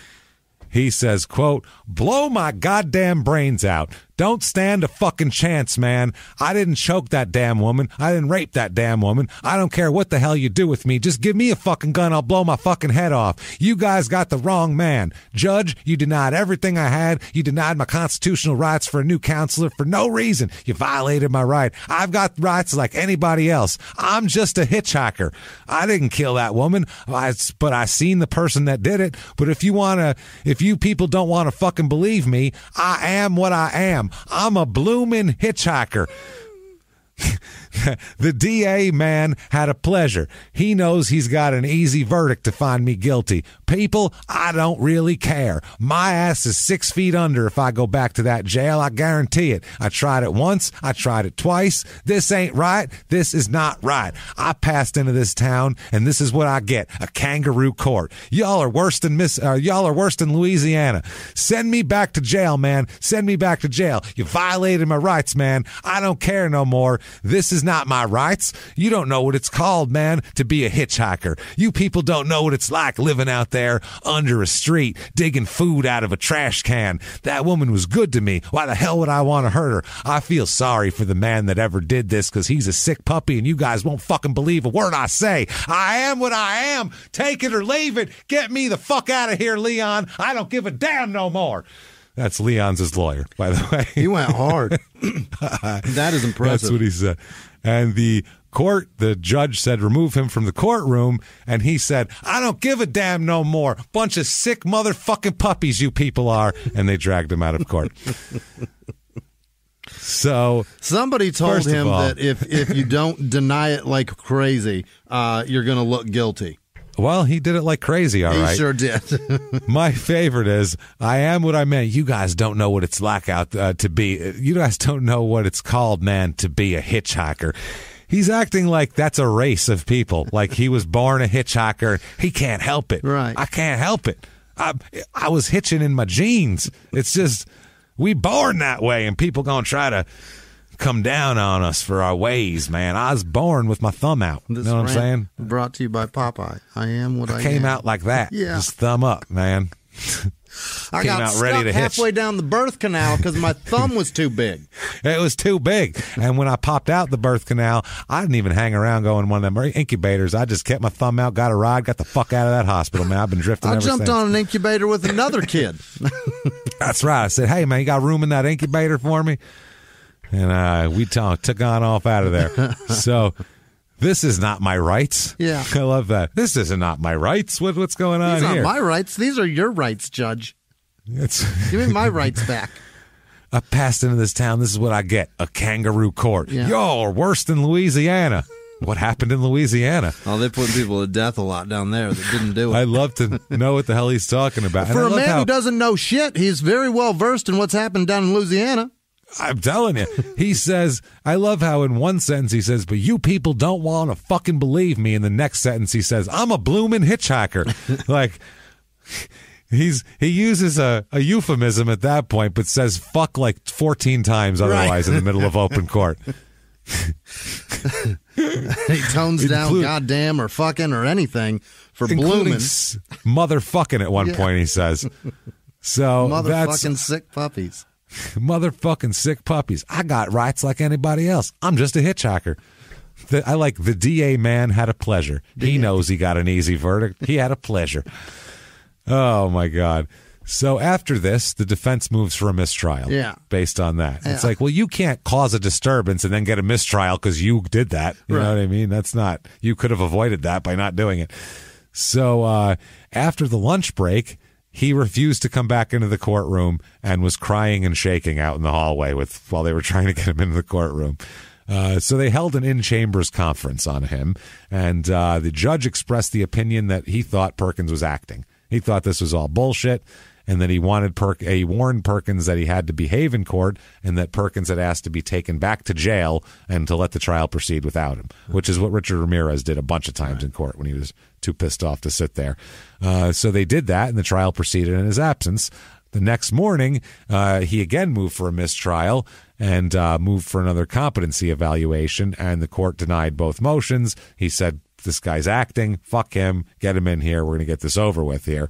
So, as a final part of the hospital report, it said, quote, it was noted that should Mr. Perkins become behaviorally or communicatively disruptive or uncooperative, either with his attorney or during criminal trial proceedings, it would be his nature and not the result of a major mental illness. Mm-hmm. So he said they're basically, if he starts acting up in court, he's lying, is what the last paragraph of his psych evaluation said. He does testify, Dennis. He gets up there and he said that his confessions all indicated that he was dead. But at this point, and he said that he had sex with dead bodies, but then when they asked him about the dead body, he's now all of a sudden he's like, she was alive when I had sex with her. She wanted it, and she was alive. He said that she wanted to sex with him, and she was alive. So I may be a murderer and a freak and all that, but I ain't raping women. Right. You know, she wanted it. So the jury gets this deal here, and he's saying it was consensual sex, and then he killed her for some reason. So the jury, they get instructions on second-degree murder and voluntary manslaughter. They could, but the trial court only instructs on felony murder. The defense requested the instructions on second-degree and involuntary be given as lesser-included offenses of first-degree murder, and that an instruction on robbery be given as a lesser-included offense of aggravated robbery. But the trial court denied the request, and saying that the lesser-included offenses to the felony murder, they wouldn't be instructed upon because the evidence of the felonies was strong. So the trial court does not have a duty, or they do have the duty to instruct on lesser-included crimes if it's valid. Sure. But they said the evidence of the robbery is so strong, a quarter with a hole in it that's known to have been kept in the cash drawer was given by him to a store clerk. So that's pretty goddamn strong. Yeah, that's damning as fuck. Yeah, and they said that he earns $15 to $20 a day and was arrested with over $70 in his pocket. Cash drawer should have contained $100. It was empty. Pretty strong evidence of robbery, and then he got that money by killing Alice. So there you go. And so they said because there's such strong evidence of robbery and rape that he testified that he had sexual intercourse, that an instruction of a lesser included offenses wasn't necessary. So the verdict comes in here. Oh boy. 12, obviously, members. They deliberate for 2 hours. So not very long. That's not good. That's just long enough to fill out those forms, man. They didn't even have lunch. And so the jury came in and they find him guilty of first-degree murder. And, and they said the jurors found that also this was in the commission of a rape or rape and aggravated robbery as well. So guilty of everything here. As he's found guilty, he starts having another meltdown. As they drag him out of court. He screams, "They got what they wanted. They can all die in hell, too, because that's where I'm going." An innocent man's going to hell? Is that what he's saying? He don't give a fuck. I had sex with dead bodies from Pennsylvania to Kansas, baby. I'm not going right to hell. So he screams at it. This guy's like a cartoon character of like a killer. Like, they can all die in hell because that's where I'm going. If someone wrote that in a script, you'd go, that's a little much, I think, right? It's overdramatic. No one's going to say that. Nobody will believe that. They can have an appeal coming up. That doesn't look good for him, probably. So sentencing comes around, and he is sentenced to, you, sir, may fuck off, I would say. Life in prison for first-degree murder. 15 years to life for rape and 15 years to life for aggravated robbery. Never getting all those sentences to run consecutively. Oh, by the way, boy. Yes, but we'll talk about that because there's something that needs to be said about him, quote, never getting out. Yeah. Now, the appeal comes up. He has some issues. One, he contests the voluntariness of his confessions. And they said basically the cop giving an emotional appeal to him isn't coercion. It's salesmanship, for lack of a better term. You look great in this car. It's you. You should buy it. It's you, baby. Yeah, that shirt looks terrific on you. It's not a threat or a promise. It's an attempt to calm an upset person, and that doesn't make the confession involuntary. It would make, if you had to just say, there would never be a murder confession. If you had to go in a room and say, if you murdered this person, write it down on a sheet of paper and tell me about it. Otherwise, I'll be out there. Right. There would never once be a murder confession, ever. Never. Like, there's always some coercion of convincing. You have to convince someone to be in jail for the rest of their life. Right. In the homicide book, they always talk about when you're interrogating somebody, like, what you're selling is not a good product for them. No, it's a bad one. You're selling life in prison. Right. That's not a great product. So to get someone to actually buy that product, you really got to have some fucking golden tongue to be able to do that, man. Because you got to be a sweet talking son of a bitch to get someone to admit that. With exploding gas tanks. You've really got to make this thing worth it. It's tough, man. So they said that that's fine. He also claims he was incompetent to stand trial, which they said, no, we did several things. You're not. Mm-hmm. He argues also that he was entitled to an instruction that rape cannot occur after the victim is dead. That's when you're appealing with, I fucked her after she was dead, so technically that's not rape. You're in a bad position. That's not a good position to be in. That's literally one of the points of his appeal. He doesn't realize that you can't, as soon as he says you can't rape a dead body. It's over. Yeah, you can't rape a dead body. Oh my God. You could see him like smugly, see? I know what I'm talking about. Obviously, you can't rape a dead body. Now, the defense argues that the trial court erred in failing to instruct the jury that rape must be committed while the victim is alive. They said his statements regarding the crime are contradictory. In his own testimony, he said he had sex with her while she was alive, but that's the only time he ever said that. Every other time he said it was after she was dead, unless it was in open court. And the defense never requested that the jury be instructed that rape can only be committed against a living person. So, basically, like a fucking gall. It's like a child molester going into court and saying, "Old enough to breed, old enough to bleed," or bleed. You know technically, what I mean? Yeah. No, Jesus Christ. I got you though. That's on the field, play ball, worry, shit like that. You still grossed out the whole audience, so that's fine. It's okay. Everybody just went, I don't know if I want the sandwich anymore. No worries. It's the same thing. You can't just say wild shit like that.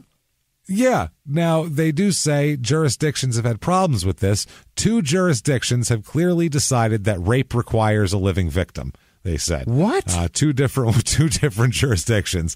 The state asserts that one jurisdiction holds that rape may be committed against a dead body, and the other one says it doesn't. The defense says that the state misconstrues one of them. In one of the cases, Hines, the deceased victim was found lying on her back with her legs spread apart. Speaking of the charge of attempted rape, the court said it's not necessary that the circumstances exclude the possibility that the victim was dead before any sexual touching or attempted rape. They said that an attempted rape occurs when the perpetrator forms an intent to rape and takes any action to carry out that intention. So if you intended to rape and then you killed a woman to rape her, it's still fucking rape, even though you killed her after she's dead. Yeah. So the only way that it's not rape is if she says yes.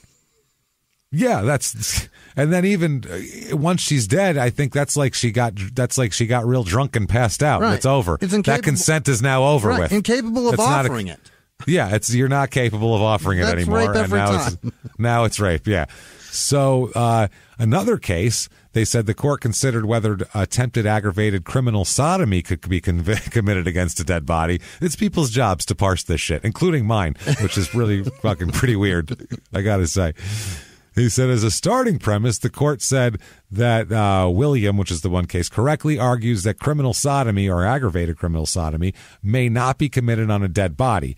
Because of the close analogy between aggravated criminal sodomy and rape, the same rules apply. Rape can only be committed against a living person. Because rape requires a live victim, the question then becomes whether the instruction was clearly erroneous when there was a real possibility the jury might have found Perkins not guilty of rape. There was no testimony about the physical evidence, the redness around the vagina, that would indicate whether she was dead or alive. Perkins' confessions all indicated that she was dead. He specifically told the officers that he learned to have dead bodies while working with undertakers in Pennsylvania, for fuck's sake. The only time he said that she was alive was when he took the stand and said that he had sex with her when she was alive. So they're saying he did say that. Kansas law says rape is sexual intercourse with a person. Person implies a living person. That's what they're saying there. So they're saying that you can't rape a dead body. Once you're dead, you cease to be a person? Once you're dead, it's open season. You're all the laws against people don't apply anymore. What is happening, Kansas? I'm so glad I'm not in Kansas. What the fuck? This is statute 21-3502-1 is in parentheses there. That's that here.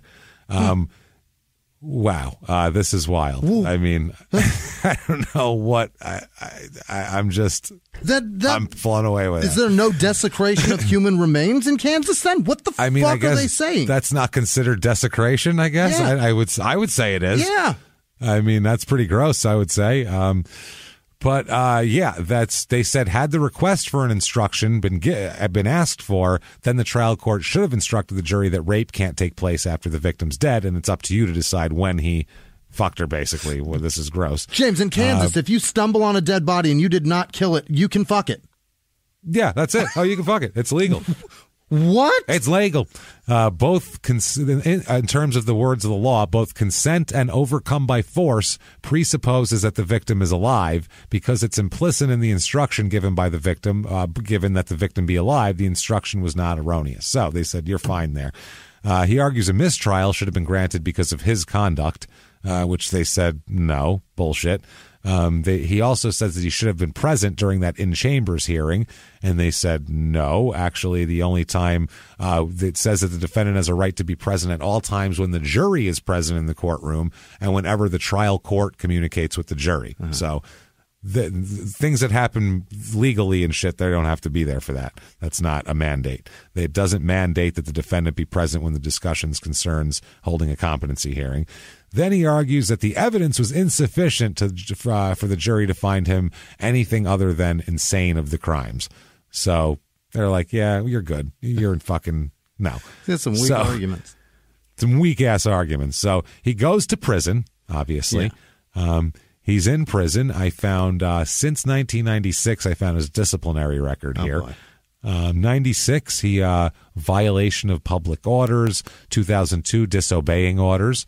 2003, insubordination, disrespecting an officer. July 2003, same day, disobeying officers. Then 2 more times in 2006 and 2007, he was insubordination, disrespect of an officer. Use of personal property in 2008. More disrespecting an officer in 2011. Then there's 2 incidents in 2012 and 2015 of taking without permission. He probably worked in the kitchen or something and swiped some stuff out. And then finally 2016, restricted area unauthorized presence. So he's never getting in fights or doing anything really bad. He's just being kind of a nuisance around there. Yeah. Now, currently, he is at the Lansing CF Central. He is incarcerated. That's I don't know. I don't think so. It should be in Kansas. Probably got to be a Lansing. Who the hell knows? Yeah. So his earliest possible release date was May 4th, 2020. Oh boy! So he is up for paroles now. This guy. So at any time, this guy could be let out on the street in like 5 days. Fuck your grandma. No, May 4th, 2020. So last year. Oh my God! Last year. He's still in now, but who knows? He could be up again this year or in a couple more years. So, yeah, I don't know. Keep all your quarters close to you and don't pick up any goddamn hitchhikers because this might be the guy. Who knows? So, yeah. Oh my God. That's kind of fucking crazy. A man who has zero problem strangling a cat, first of all. Yeah. And fucking corpses. And fucking corpses. Yeah, he's a dangerous man. There's no way they let him out, right? I mean, it depends on what he's been doing in prison. If this guy has built up enough shit in prison, if he went and got his GED and he's been like doing programs and did drug rehab or whatever the fuck. Yeah, but we've got his record in prison too. He's an asshole. He's an asshole, but those are actually for prison. That's a pretty light record. Is it? Because those are all minor infractions, and those are like, that's since 96. Yeah. So, I mean, that's in 25 years, basically, those are all his infractions. So it's not, none of them are that big of a deal. The only ones that are class 1 are disobeying orders. Everything else is a class 2. Right. So it's like he hasn't had anything really. He's essentially been fired from jobs as much as I have. Those are the same things that I got fired from. Same shit, yeah. We all have. And I've school, how much? I've gotten fired from every job, as many jobs as he's been in trouble in prison. So he'd probably just have my employment record. That's all it would be, if he was out. So I mean, who knows? He could be a guy. If he goes in there, shows remorse, says, I don't know what I was thinking there, blah blah blah. He could get out. I mean, he's been in there for 30-something years. I mean, it could happen. It could fucking happen. It's possible. So, that's Oakley, Kansas, everybody. Jesus. And, damn it, this other story, if I could do it in like 5 minutes, but it'd be so hard to rush through this shit in 5 minutes. I don't know if I want to do that. You know what? Let's do it. Yeah. Want to rush it? Yeah. Let's do it. We'll do a quick story. Jam in and out. Just because it's a crazy story. This is also in Kansas. They want it, May 20th. Somebody's dangling their ass at us. Somebody is swaying their ass for us here. So let's be the drifter and take this story down. May 21st, 1990. It's a guy named Jason Lynn. He's 21 years old. He goes over to his house where his sister lives to eat dinner and watch some TV. At some point, he leaves the house to go to a party. At the party, he drinks a whole bunch and drops some acid. Yeah. Okay? So, yeah, it sounds awesome. He's fun. As he's leaving, he gets in a fight with somebody, but then he ends up going back to the party a whole bunch and all this shit, right? He's being annoying. Yeah. So about 2:30 a.m., he goes back to his sister's house. His sister was at work, and he told his friend or his sister's friend that lived there that he left his radio at the party. Remember, it's 1990, and he said he's going back to get it. After he left the house, the sister's roommate said she heard loud screaming and the sounds of, quote, someone getting hit with a big club or something. Okay? Yeah. Now, cut to Oliver and Vicey Teal. Okay? They're an elderly couple who live right near the house where he just left. Mr. Teal is 89 years old. Mm-hmm. Put it that way. And a bad motherfucker. Like, when this guy was 30, he must have been a badass. Like, fucking Marlboro Man. They slept in separate rooms, the Teals. They went to bed between 11 and 11:30. He's a gentleman. He's a gentleman. Yeah, he's going to let his wife, heal up her hip from last time. During the early morning hours. Holler at me when you want some more. I'll be in the other room. This is pre-Viagra, too, so people just slept in separate rooms after a while. So during the early morning hours, Mrs. Teal entered Mr. Teal's room and woke him up. Now, Jason Lynn was standing there with her. Okay. So Mrs. Teal tells her husband that Lynn wanted money. Can you wake up? This guy broke in and he wants money. So Mr. Teal said that he said that he wanted him and started hitting him in the head with something like a piece of metal. The kid, Lynn, starts hitting this old man in the head with a piece of metal, an 89-year-old man. Okay? So during the altercation, somehow Mr. Teal, the 89-year-old man who's being hit with a piece of metal in the head, physically forces a 21-year-old man out the door and locks it while he's being hit in the head with a pipe. He just pushed him outside, and that'll fix it. That'll do it. Click, click, get the fuck out of here. So that is awesome, wow. Okay, first of all. This guy's got a lot of balls. So after being locked out of the home, this kid just kicks in the front door. Oh, boy. He just kicks it in, which you can do. If you're a strong person, you can kick in a front door that's not... Yeah, it can move, especially if there's not 5 deadbolts in it and a reinforced frame or some shit. You can kick it right open. So he came back into the house and again started hitting Mr. Teal over the head. Starts whacking him in the head. He attempted to hit him back with a pipe wrench, Mr. Teal does. He grabbed a pipe wrench and swung it at him, but he missed and dropped it because he's 90 years old. Right. So at that point, Mr. Teal tells his wife, go out and get a shovel from the garage. We're going to fucking fight this asshole up. So Mrs. Teal goes and gets a shovel from the garage. Yeah. Okay? This is amazing shit. Once Mr. Teal gets the shovel, the wife gives him the shovel while he's fighting this kid off. He manages to hit Lynn over the head with a shovel enough times to force him back out of the house again. Like, you get out of here, shoo, and hits him with a goddamn shovel. So, Jesus Christ. He said, Mr. Teal says at that point, he dropped the shovel and went back into the house. Like, all right, that ought to do it. Gotta get 2 times a charm. Jesus. Jesus Christ, these people. So at that point, he says that he couldn't remember what happened after that at all. But later that morning, his children arrived at the house, and Mrs. Teal was on the front porch covered with blood. And a shovel with blood on it was found next to the sidewalk. So Mr. Teal was found inside the house, sitting on the floor, leaning against a chair, holding his wallet tight in his hands, which contained $800, more than $800 in cash. He wasn't fucking giving it up. Yeah. He was like, you have to kill me, and the guy couldn't kill him. He had blood on him, and spots of blood were found in the bathroom as well. Mr. Teal was drifting in and out of consciousness, but was breathing on his own. They called the police. Mrs. Teal died as a result of a fractured skull and brain damage. But Mr. Teal fucking survived that. Wow. He survived that. Somehow, the guy must have, after he dropped the shovel and went in, the guy got the shovel and attacked him more and killed his wife and must have attacked him too, but he never gave up his fucking wallet. Wow. And they found him with his wallet. An 89-year-old man that fought this kid off twice, 3 times. Yeah. Like, imagine what that dude was like when he was 30. You mean when he beat Hitler single-handedly? Yeah, it was 1990 when he he probably beat the Kaiser. That guy was so fucking old. He was that born man in 1900. walked up the beaches of Normandy and had an umbrella Come on, drink. you pussies! Take your best fucking shot. Don't spill my Mai Tai. Right, he had like an inflatable tube around his waist, like with a duck tube. He just floated on, like a unicorn head on the front of it. Fucking France is gorgeous this time of year, isn't it? So that, everybody, is Oakley, Kansas, and then just a little bonus story that I had to tell about that Mr. Teal, just the spirit to fight in an old man, and I fucking love that. It's sad that his wife died, obviously, but holy shit, that's amazing spirit. So there you go. That is Oakley, kid got Kansas. arrested, James.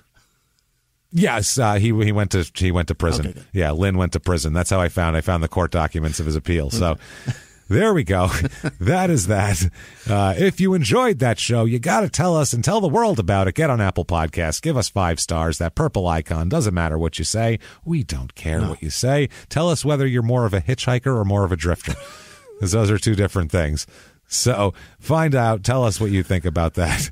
Get on it there. It better be overwhelmingly hitchhiker in this audience, goddammit. I would hope so. Leave the corpses alone. Drifters fuck dead people, so that's worse. That is crazy. So that is bad stuff. So do that. Follow us on social media. We are at Murder Small on Twitter, at Smalltown Pod on Facebook, at Smalltown Murder on Instagram, and then head over to shutupandgivememurder.com right now. Get your tickets to the virtual live show, which is crime and sports, but that's not sports. Don't worry about it. If you don't hurry up, you're going to be late because it's tonight. You're going to be late. Yes. It's May a week the 6th. It's a week from tonight. Yeah. I'm like, is it? I'm not prepared. Shit, I don't have that done yet. It's a week from tonight, May the 6th, and it's available for 72 hours after that, just like the other shows. It's going to be a lot of fun. We're going to do it up. It's going to be Suge Knight, for Christ's sake. About 4 minutes of sports, and the rest of it is going to be nothing but crime and shit that you probably didn't know also. There's so much shit where I followed that shit, and I was like, I didn't know that. It's crazy. Bad man. Bad stuff, and we'll get into all of that. So that is at shutupandgivememurder.com, May the 6th. Get your tickets now. Mm-hmm. Head over to Patreon. You want to get those episodes. Patreon.com/crime and sports. We're telling you, they're good. Our Patreon episode.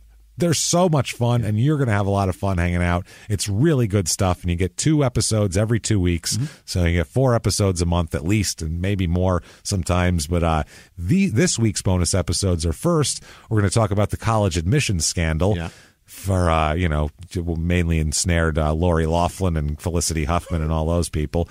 And there's some crazy shit behind the scenes there about how they did that is just disturbingly fucked up. And so we'll get into all of that. And then for the small town murder bonus, we're going to talk about how to, essentially they call it cult deprogramming, to deprogram someone from a cult situation. Pressure wash your noggin. Pressure wash the noggin, and there's even some controversy behind it, too. Sure. So there's a lot of different things to talk about, and I'm just very curious about how the hell you do that psychologically and everything like that. And we'll talk about we'll cite some cult examples, and it'll be a fun fucking time. Terrific. Trust me. Do that. Everything there and more. Patreon.com/crime and sports. And everybody over the $5 level not only gets all the bonus material, but you're also a producer. Yeah. Well, you're a producer no matter what you donate. But and if you're a producer, you are going to not only get our undying love and affection, obviously, but you'll also get a shout out because Jimmy's going to say your name and say how much we love you at the end of the show. He'll mispronounce it, but he means so well when he does mispronounce it. That said, I think I want to hear these. We've heard about, dead fucking grandma rape and all this type of crazy shit. And when we have to parse, is it rape if they're dead? It's, you know what I mean? At the end of that day, you need to hear a list. Teal level heroes. Yes, we need Mr. Teal level heroes, and we need to hear about these type of heroes, real life heroes, our favorite people in the world. It's like a warm hug. Hit me with those names right now, Jimmy. This week's executive producers are Sammy Weir. He turned 75, James. He was part of the 82nd Airborne Division, and his son Josh reminded us of that. Thank you so much, Sammy. And he listens to us. He listens to us. And I think Thank you. I think Sammy got Josh to listen to us. I think that's how that worked. It's pretty amazing. Awesome. Sammy, thank you so much, and happy birthday, man. Absolutely. And he lives in Scottsdale, too. I'm going to try to find that guy and take him out for a drink as soon as a 75-year-old isn't threatened by disease. You know, as soon as that drink wouldn't fucking murder him. Let's not kill the guy. His fucking airplane jumps didn't kill him. Let's not kill him with a drink. Other executive producers are Joanne Ahern, Jordan Bennett, of course, Julia Hippert. Thank you so much, Julia. That was unbelievably kind. Thank you. Yes. Chrissy Ann Castaldi, again, you're amazing. Rachel Flaherty donated for Dave Fordyce. He passed away April 2nd, but we met him at a live show, and I miss him already. Oh, I remember you. Yeah, we talked about that. It's unbelievable. It's awful. We also Brennan Keene, Zanward, Humble Bumble. That can't be real. Robert, right? That's not real. Robert Durham, Alex Patravito, Morgan Willenbring. Hey. Sorry. Trifosia Eads, Allison Fumsorn, Jennifer Sutton, Gabriella Angelica Lopez, Jacob Ford, Jess Pod, and just Ashes. No last name at all. No, not even. We didn't even make that up because Ashes is not even a name. That's a word, right? I think it is. Or you can call your Ashes. There's two Ashleys. Thank you so much, all of you. We really appreciate you. Other producers this week are Angela Pace, Thomas Smith, James Martyr, Corporal Carl Kirshner, Samantha. Nope, that's Susanna Platt, Sonny Johansson, Gary Friedman, Rabbi Shmulevich, Flounder Dorfman, because his brother Fred is a legacy. I don't know if you know that. No. I think that's an Animal House reference. Peyton Meadows, Mike Kuling, Cherry Tunt, Steve Schnell, of course. Sarah What was that? Say again? What was that one? Steve Schnell. No, before Sherry Tunt. Sherry with an S. No. Oh, no. I'm sorry, Sherry. C-H-E-R. I'm sorry, Sherry. Sherry, I'm so sorry. I'm so sorry. Sherry Tunt? Is that somebody fucking with me? I mean, I hope so. Probably. I mean, I hope not. Maybe Sherry. I'm sorry, Sherry. Let's just say I'm sorry. Sarah Wetmore, Mark Hamill, Matt Villanueva, and his friend Mustard. Also, we have Joanna Staten. Oh, that's an Overboard reference. Yeah, it is. It is. I see her now. God. I see her name when she donates, and I know exactly who it is. And then I go to look for. Yeah. She has found every character in the show. Now she's going to have to name off all the boys. That's true. Maria Rasper, Jennifer Stevens, Greta Joe, Hannah Walker, Jennifer Rydell, Sandra Workman, Jenna Coons, and she just beat cancer in a fair fight, so we's legal. Shit. Congrats. Yeah, Congrats. Way to go, Jen. Hell yeah. Jenna Coons. Also, Jennifer Inglis, Ashley Vio, Janice Hill, Ashley Gauthier, Eric Rodriguez, Ben Solnier, Rachel Fanguy and her jugginess. I don't know. Somebody said she's extra juggy. I don't know what that means. Good for you, Rachel. Mickey Speaker. Good for you. Congratulations again.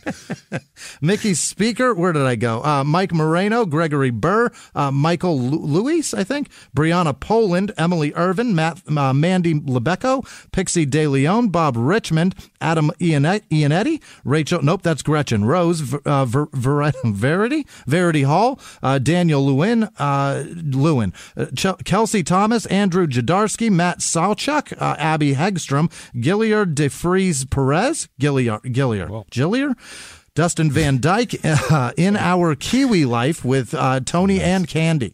Jordan Hofer, Nancy Eggstrom, Tommy Taylor, Lauren Brownlee, Pam. Do you know her last name, James? Pam? Do you know? I do not. You don't know it? Oh, is she not? Do you not have one for her? Do you know her last name or not? Anderson. You are right. August Miller. Mandy's last name is really interesting. Do you want to guess it? Unterreiner. You were so good at this game. Thomas Badry, Kaiwai Mayat. Alexis's last name is going to throw you for a loop, though. I'm sure of it. Marshfield. You're nailing it. Babak. I know my things. Ajan? Well, that's got to be a correction from Apple, right? Jack Cornea, Eric Medley, Chad Fetcher, Melissa Sawyers, Brian Nichols, Angie Moore, Hannah and Chris Gladue, McQuaggins, Robin Solly, Nicole Finfrock, Tracy Barsby, Jamie Hansen, Hannah Albanese, Linda Baca, Ren Yeager Dula, Bianca Garza, Chloe, you know her last name, right? A free bird. Yes, Sachin Vats, Pasquale Vincenzo, Michael Bowman, Andrew Brown, Ernie Reese, Goblin, and Gremlin that are not dogs, by the way. I don't know what they are. They just said, by the way, they're not dogs. Jared Langenfield, Laura Still, Cum Bucket. You know them, right? Becky Atkins, Andrew Tevington, Jason Rodriguez, Carly. Do you know her? You've met her, right? Worthington. Yes, Worthington, that's right. Yeah. Shauna Newman, right. Bradley Woolsey, Morgan Schoen, Benjamin Dahlman, Hannah Cabatis, Robin Reed, GG, that's Jen Nitchie, Michael Chambless, Molly Owens, Todd Milikovic, Mike and Jill Calhoun, Mike Morgan, Amanda, that old friend of yours, Amanda? Mattingly. Yes, yeah, Amanda and Stephen Reed, Jay, that one dude that you used to hang out with a long time ago. The fuck was his last name? Berenstein, like the Bears. Jason remember? Vincent. There's also Lacey, James. You remember her?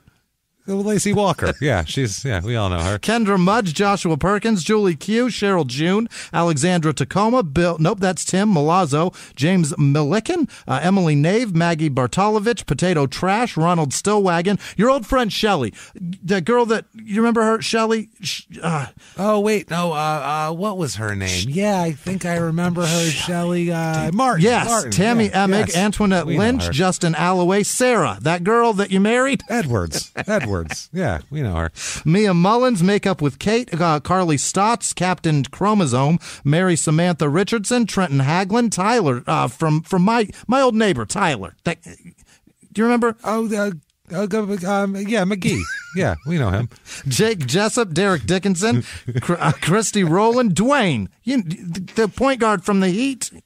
Smith, how did you forget that? Jacob Thompson, simple. Jack Mehoff, of course it is. Sash Massacoti, Tabitha Stevens, I hope it's the porn star. Jared Bethel, Monica Burke, Adam, fucking Foster. Yes. Justin Logg, Zan, clearly. Of course Zan. You don't remember him? Zan? Alan. Yeah. Yeah.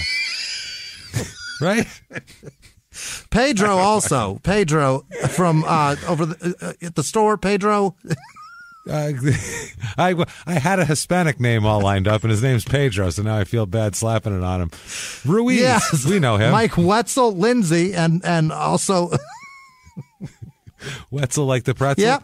And Lindsay, and then there's also Lindsay Wogg, Eve Borum, Kayla Houston, Charles C. Spalding, Warren Jacobs, Nikki Tate, Jewel Diggs, Tatum Seidler, Mary Kate Folsom, Melissa McCormick, Lindsay Huta, Mr. Flannelmouth. There's also Kenny, the guy from Aronoff.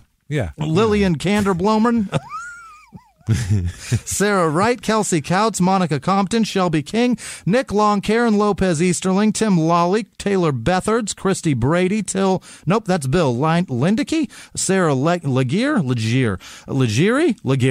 Leanne Fields, Becky DeWitt, and Daniel James. Do you remember that guy?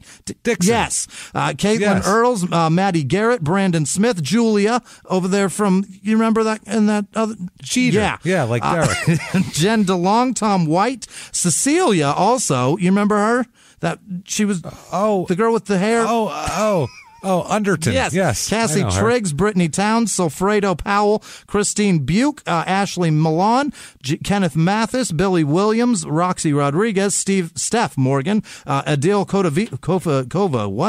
Kovacevic, Chris Rojas, Madison Calabrese, Raquel Dagdalian, Ashley Deaver, Alexander Matos Castro, Pamela Brown, Megan Doriat, Marcos Magana, Diane also, James, you remember her. Parkinson. Yeah. Parkinson. Jakor Goodwin, Tiana Tank, Ashley Bauer, Joan Napick, Amy Wopel, Julian Forkin Begbie. What?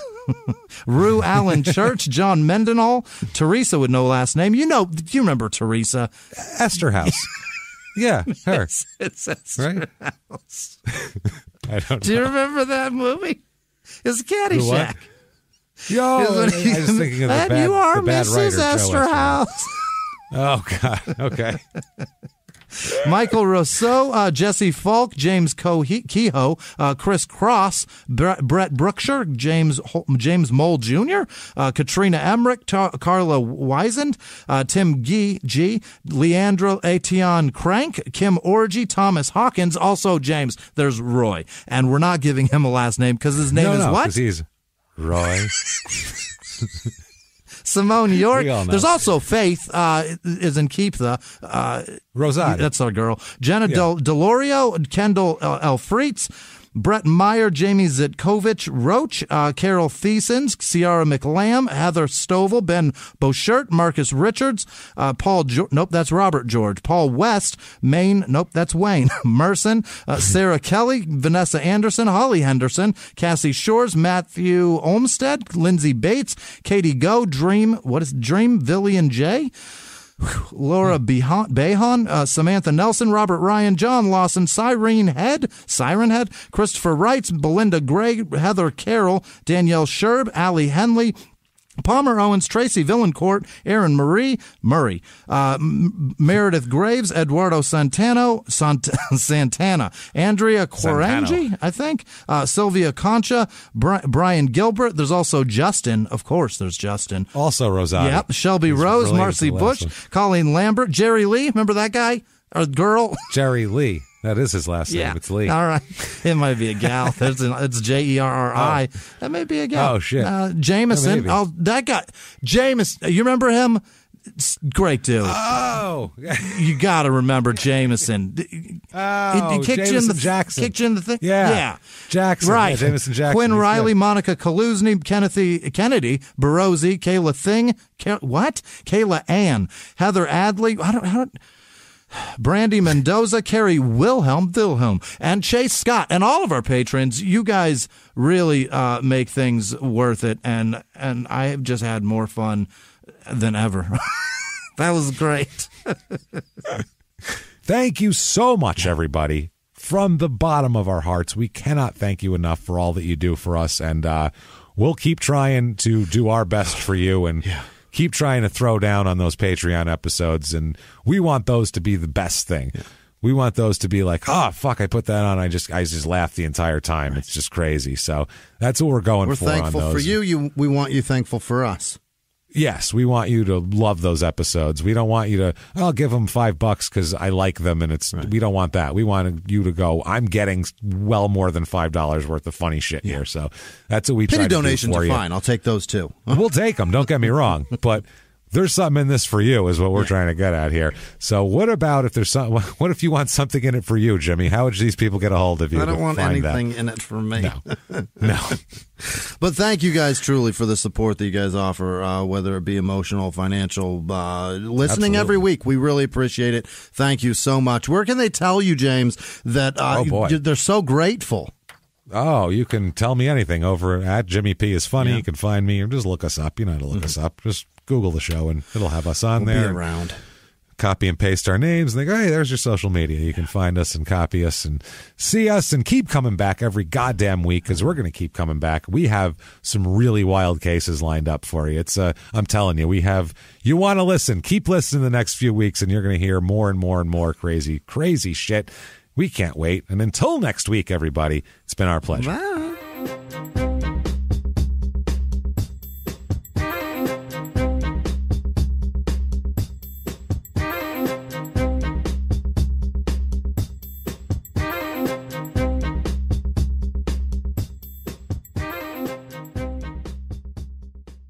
If you like Small Town Murder, you can listen early and ad-free now by joining Wondery Plus in the Wondery app or on Apple Podcasts. Prime members can listen early and ad-free on Amazon Music. Before you go, tell us about yourself by filling out a short survey at Wondery.com/survey.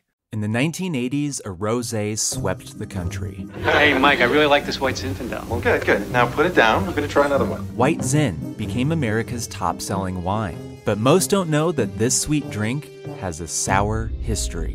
What began in 1986 with counterfeit bottles. A big fraud, a multi-million-dollar fraud.